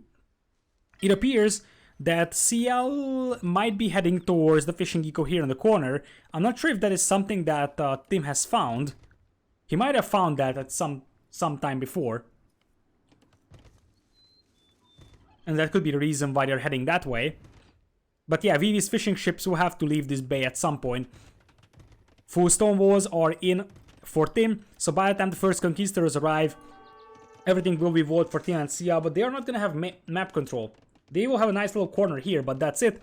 And just a few war galleys could deny so many resources from them. Let's see what are these ships up to. I don't like this. CL is dragging away the ships of Vivi, and he's literally dragging them into the fishing eco of Tim. Tim is going to lose a lot of fishing ships. Vivi didn't know about this fishing eco over here, but now CL has shown it to him because the chasing ships eventually hit those fishing ships. Now, that's a bad fight for Vivi because he was focusing on the fishing ships and eventually going to lose quite a lot of ships. He's got fletching, whereas that's not the case for CL. I don't like that CL is just leaving it this way, because now Vivi could snipe a lot more fishing ships, and indeed, he is going to take down 1 or 2 more over here. Meanwhile, galleys running into the demo is an awful scenario for Vivi. Going to lose basically his entire fleet over here on the right side. He was busy microing his ships over here, but that is just an absolute disaster for him. Vivi on the way to Castle Age as well, and the last player to click up will be CL, who is still pretty low on food right now, just trying to hang on, and stone walls will also happen on both sides. So they know that both Conquistadors and the Rambai can be very scary, so you just want to stonewall your base. Forward Siege Workshop coming in here from Jibatong. More and more fire ships out, by the way, for CL. And as I said, they could still corner Vivi in here, and Vivi would lose a lot of fishing eco if that happens. And also same thing over here. CL has finally found the fishing eco of Jibatong, so that villager count difference is going to pretty much drop down to 0 ecos, that even now. Now, that being said, Tim is about to lose his gold mine. The stone walls are not far away enough, so Conquistadors can deny the gold. And as I said, one thing that Tim and CL doesn't have is map control. As Blue Jill is raiding with a party of 12. Thank you so much as well for your raid. And Ellie Archer is coming back with the 1 year of resub. Happy anniversary as well, indeed, for you. Thank you so much for your resub. And thanks for the raid as well, Blue Jill. Welcome, everybody. So, that being said, you have an even score here, even ecos. Defensive tower is out just yet, but I think it's going to be a battering ram, indeed, from Jibatong. You need a mangonel to respond to this. So you go for a mangonel, and you take down the ram, and you are fine. And this is, as I said, the problem for Vivi is that he's pretty much cornered in here with his fishing eco, and that should be quite a lot of fishing ships dead. If these were galleys, it would be even better. Unfortunately for CL, those are just fire galleys, so they're not as amazing as they could possibly be. Interesting idea to go for the blacksmith, and this could be pretty problematic for Tim. I don't think that he expected the battering ram to hit the blacksmith, but it's actually very painful if the blacksmith is the one that is getting exposed. Rambai will need to fall back. Technically, Conquistadors having an extra range are superior compared to a Rambai, but it also depends on the micro. So here come the Conquistadors. That's not a great one for the Conquistadors if you just stack them up beneath the tower, because the Rambai will actually be able to deal with them. Tower is dealing quite a lot of damage. Cav Archers from Vivi. Lithuanian Cav Archers are great, and we have Folder of Doom resubbing for 5 months as well. Thank you so much. Welcome back. So the battering ram is down, that's what matters, but as long as there is a hole on those walls, things are actually pretty rough, and there is still a huge amount of time until CL is able to reach Castle Age here himself. Not even sure what he's going to go for in terms of army composition. Brax is out for Tim. Tim needs to just mass up those Arumbai. Now would be the proper time to plug that hole in. You need to make sure that there is no free chance for those Cav Archers to run inside. So, some more galleys over here, running into the fire galleys, rather unfortunate for Vivi. It seems like CL and Tim might have water control now. The problem is that they're getting pushed pretty hard on land. Nice micro so far from Tim. He's playing out of his mind. Like, Tim would really deserve to be in the main event of this tournament because he's playing absolutely amazing. It is in the hands of CL to get back to a comparable level and help out his teammate. Let's see what's the plan for CL. A second castle coming in here for Tim, as you would expect for a run-by, like a double castle run-by play. Yeah, CL did a good job in water, but really, game number 1, game number 4, the 2 games that they lost, CL had some very, very bad performances. And in this one, he did a nice job winning water, but now he's gonna be needed on land. Because, yes, they are gonna have water, which helps at fish booming, but the eco is still even, and you will need some sort of land component to your army. You can't just sit here cornered in like this, because you don't really have a map control, and you don't really have the resources for a super, super long-term engagement. Alright, so Arumbai are out. Cav Archers can still be pretty dangerous against those Arumbai, because Arumbai only have 2 Pierce Armor with the upgrades they have, and that's all the Pierce Armor that Burmese can go for. Instead, Tim goes for a counterattack here, could actually get through the Palisade gates very easily. It's so weird that they have stone walls over here, but no, not even a need! Not even a need to get through the Palisade walls. That's a disaster for Vivi. He's gonna have to send back all the Cav Archers and Conks to defend, but that's an awful lot of idle time. That's exactly what they needed. I feel like some sort of momentum switch, like what we're seeing right now, is exactly what Tim and CL needed. Because now there's a bunch of Arumbai in your eco, and that's always awful to have. It's always awful to have Arumbai in your eco. Cav Archers slowly melting these stone walls, but it's going to take forever for them to do that. But this buys CL some time to pretty much catch up in military numbers or go for a fish boom. That's not something to underestimate. We could see fish boom from the players here quite heavily. And the real question is, can you get a decent value for those Arumbai though? Because if you lose all your Arumbai and you pick off like 5 villagers, it wasn't worth it. And I have a feeling you are going to lose your Arumbai eventually. Because there is a bunch of conquistadors taking the fight here, so this might have been less impactful than they hoped it would be. In the meanwhile, we'll have TCs being added by CL here, and he's going for camels. Camel and a Arumbai is actually a pretty scary combo. It's actually a super scary combo.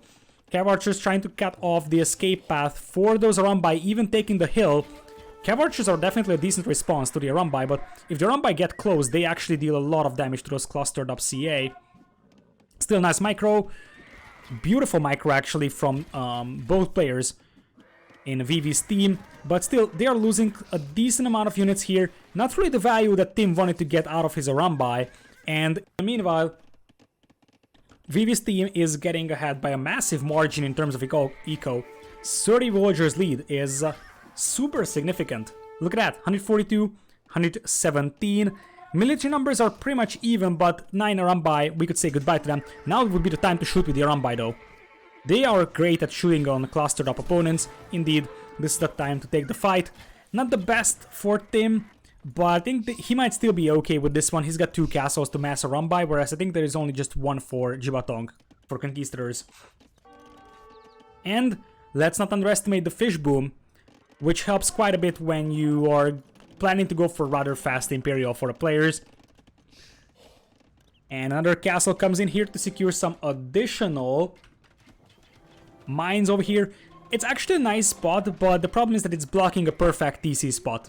This would have been a perfect TC spot instead. And now, here come the camels, and as long as you don't have amazing Cav Archer numbers, camels are actually pretty scary against them. +2 armor is not in though, so you want to wait until you have that. And now Thumbring is in as well for Vivi, so I don't think that you want to take this fight anymore with camos only.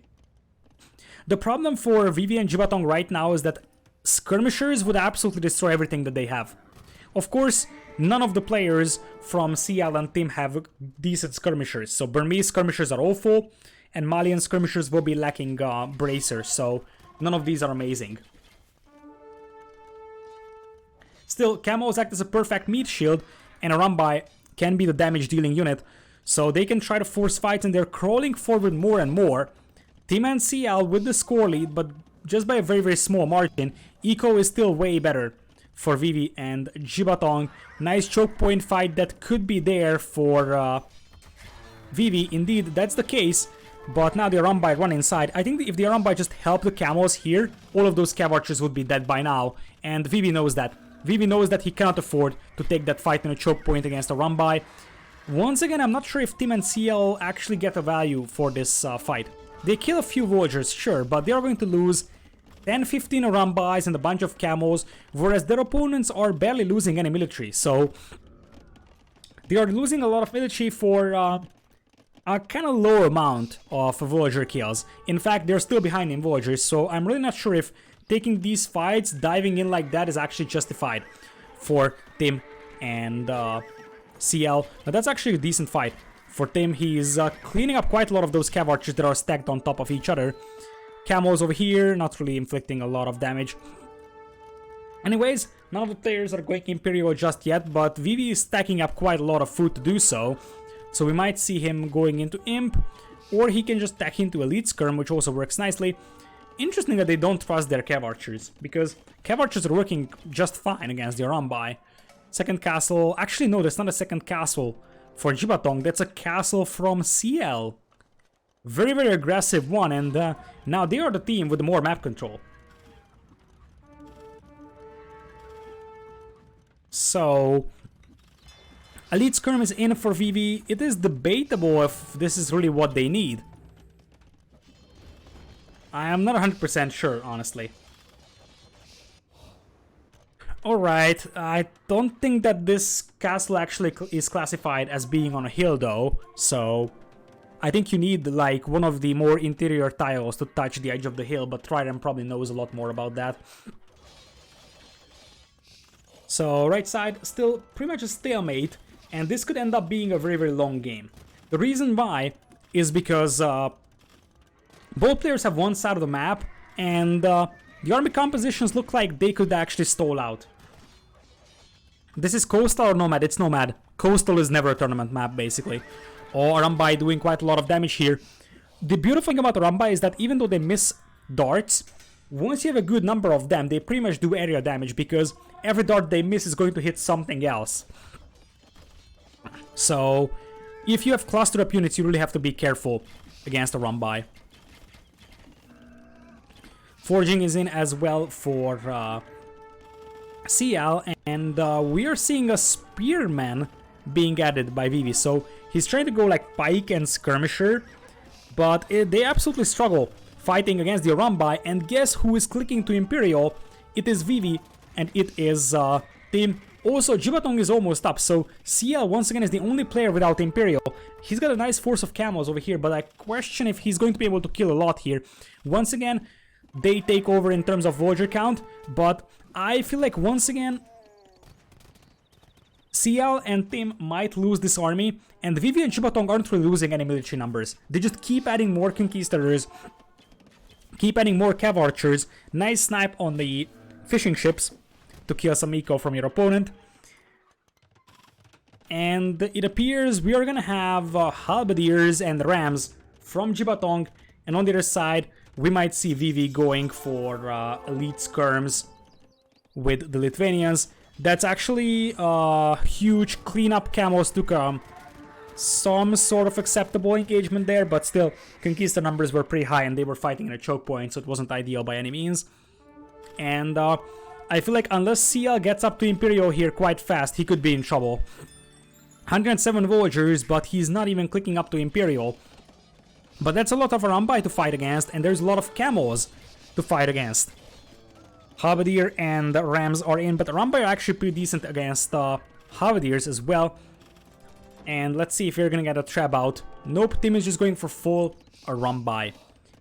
Imperial Age just coming in here for CL. One thing they could consider is actually adding some ships to try and harass the wood lines, the farming eco of their opponents.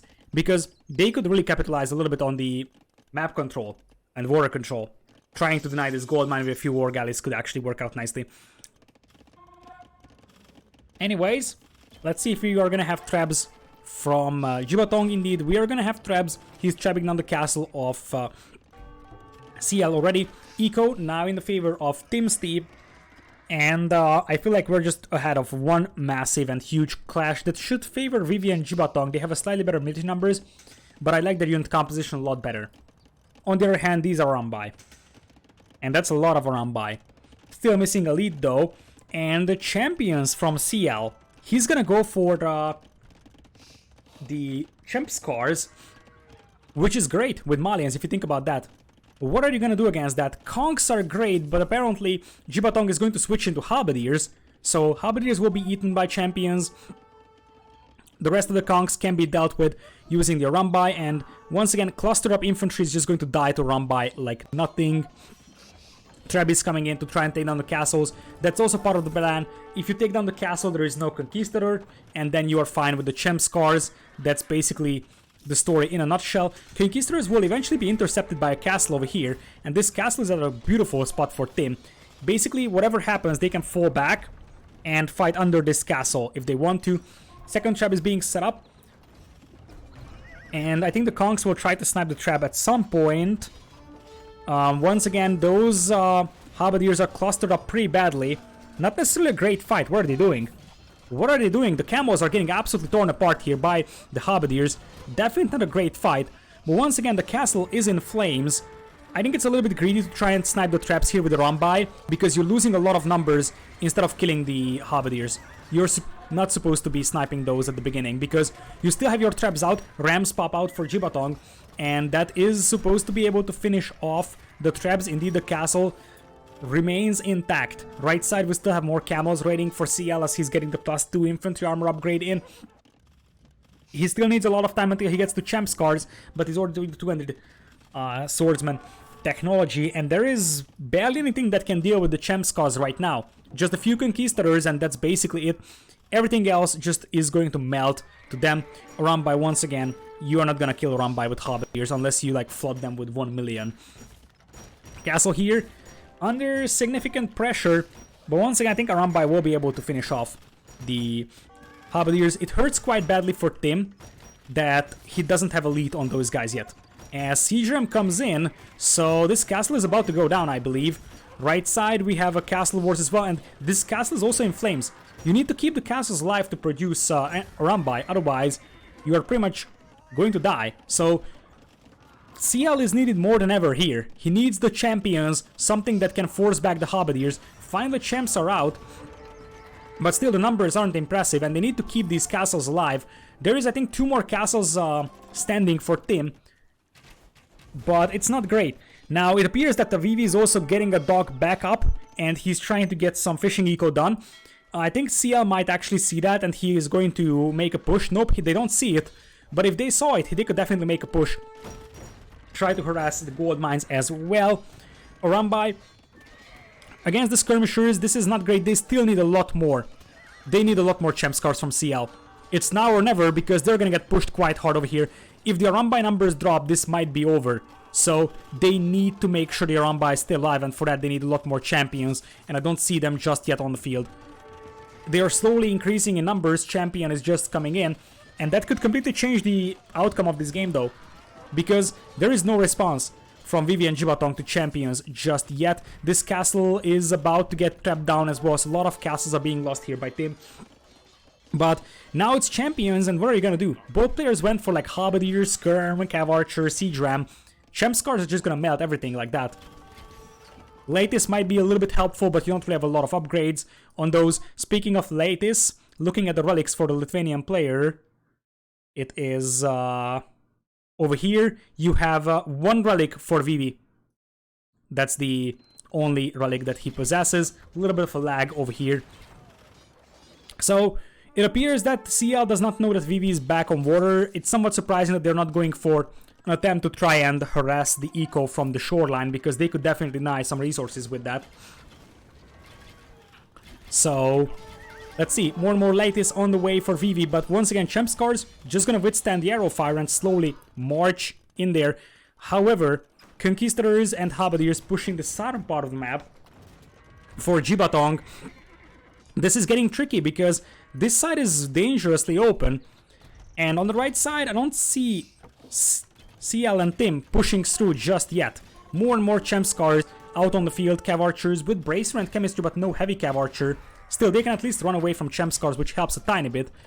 On the other side, Rambai dive in here though, and there isn't really a large amount of Conquistadors to take that fight against them, so 2 traps or bye-bye for Jibatong. Jibatong and Vivi now with the score lead. They do have the eco lead as well by a quite significant margin.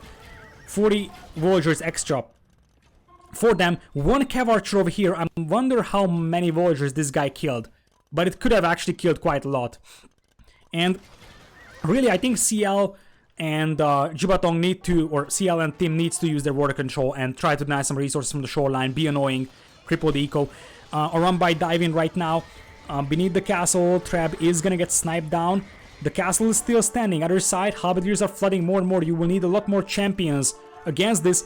Team NCL are losing a lot of villagers on the gold mine, and we are getting closer and closer to Vivi and Jibatong getting into the main event, but this is not over just yet. Vivi and Jibatong, I think, now have the lead because they're killing so many villagers. Their eco is going to be much better than that of their opponents. But that being said, on the north, especially with the Manipur cavalry upgrade, those are run by meld buildings like crazy. And with that castle down, suddenly Vivi's base is more exposed than ever, especially if you have Manipur cavalry on those Arambai that are still not elite, which is a huge mistake from Tim. That he's playing with full Arambai, but those are not elite. If those were elite Arambai, this would even be better for him. But yeah, with Manipur cavalry, they were just meld buildings absolutely fast. You still don't want to take this fight against the Cav Archers. 182 villagers only remaining for Tim and CL, though. They lost quite a lot, and well, they cannot afford to lose this big blob of Arambai here. They are going to spot the dog, I believe. Nope, they didn't spot the dog just yet either, so pretty unlucky for Tim and CL. And now they're going for the eco of Jibatong, the Spanish player, who they might think the stronger is. In fact, it is really Jibatong flooding the map with army. The Cav Archers aren't really doing a lot, so they're going to try and hit the eco, and look at the flood of Champ Scars. Cav Archers don't matter over here anymore. Vivi is dropping in villagers to an 85. We have 56 only for Tim. Tim's eco is an absolute mess, but it doesn't matter if Vivi gets absolutely torn apart here. 74 villagers and dropping at a very concerning rate. And what is Jibatong going to do against the Champ Scars? He's got Halberdiers and that's it. He doesn't have the time to add a huge amount of Conquistadors to deal with them. Vivi dropping down to 65 villagers. Boy, oh boy. And more Rambai are coming from the other side as well. Look at Tim's army. 127 combined for his team. 78 only for Vivi's team.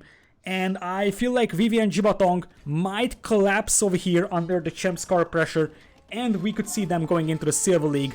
And the second team to represent China could be CL and Tim, who now take the score lead.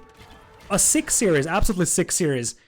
And this is why I'm somewhat surprised when people are saying that 2v2 is their least favorite format. I have seen this so many times, people saying that. That 1v1 is better, team games is better than 2v2. I don't know, man. I feel like 2v2s are just so unique and so special in many aspects.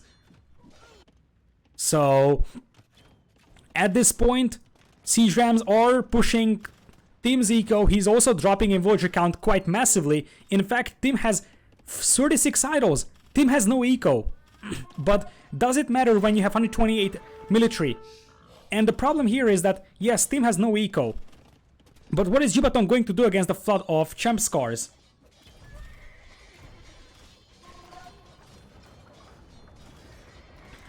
Oh man, this is so close. I mean, look at Tim's eco. He's got none. He's got absolutely none. That's like absolutely sick. But he still has 42 military, 94 military for CL. That's ridiculous. That's ridiculous. And now he is smashing villagers here. Villagers dropping not 147. So once again, Team's team is gonna have the villager lead. They are exposed from the south now. Another castle goes down. But I feel like this pretty much turns into semi 1v1 between Jibatong and CL, because both Vivi and Tim are pretty much dead, with Vivi having 24 villagers left. And the Fat Dragon, after having a rather disappointing KOTD performance, there is a chance he's going to have to play in the Silver League once again in a major event. I feel bad for him because he played really well, so did Jibatong, but Tim and CL are absolute beasts, and apparently being able to play on more various maps and just having a more variety to the tournament basically means that Tim and CL had the advantage. Vivi at 14 villagers. Is he gonna get defeated? It is possible, but the fishing ships are still alive. I don't know how many villagers he has. Like, he's got some fishing ships, but the TC over here probably holds the majority of Vivi's villagers. He's trying to hold out, but once again, we're seeing halberdiers being spammed against the Champs cards. Of course, there is still a decent amount of cav archers for him, but that's not gonna last forever. He's down to 24 military. Vivi is at... how many population is that? 34? That's a nice one. And as I said, if this fleet starts moving, you can say goodbye to this. Apparently, they're just trying to snipe this lonely villager. They're actually trying to defeat Vivi here. They are trying to defeat Vivi here, and here come the big blob of a Rambai. Basically, Team Zico is an absolute disaster, but he could still mass a decent amount of Rambai over here. And they are so strong as a group that dealing with this one is going to be impossible, and I feel like Tim and CL very close to sort of an upset and to represent Team China in 2v2 World Cup, or at least be one of the Chinese teams in 2v2 World Cup. I actually expected a 3-2 for Vivi and Jibatong, and they had their chance to grab a 3-2, but Tim has played like an absolute beast. I think, funnily enough, in the majority of the games it was Tim carrying CL. In the last 20 minutes of this game, it was CL carrying Tim. Because without CL's champ scars here, Tim wouldn't have been able to win that one. He lost so much, so many castles, so many Rambai. But, well, eventually they turned out to be good teammates, helped each other into the main event of 2v2 World Cup. Let's take a quick look at the stats of the players. So, CL, 63 buildings killed is just absolute sickness. 29,000 food income. He did a beautiful job winning on water. This was by far CL's best game, I believe. He really played outstanding in this one. He was also good with Berbers, but this one might have been his best game of all. And ultimately, there was just no answer from Jibatong and Vivi to the Champ Scars. And we are going to end the series with a victory for Tim and CL. Vivi and Jibatong will be the main contenders, I believe, for Silver League though. And there's a considerable amount of prize money there as well for Silver League. So, because of that, I still think that they are going to be okay with that. As apparently my Google Chrome has frozen.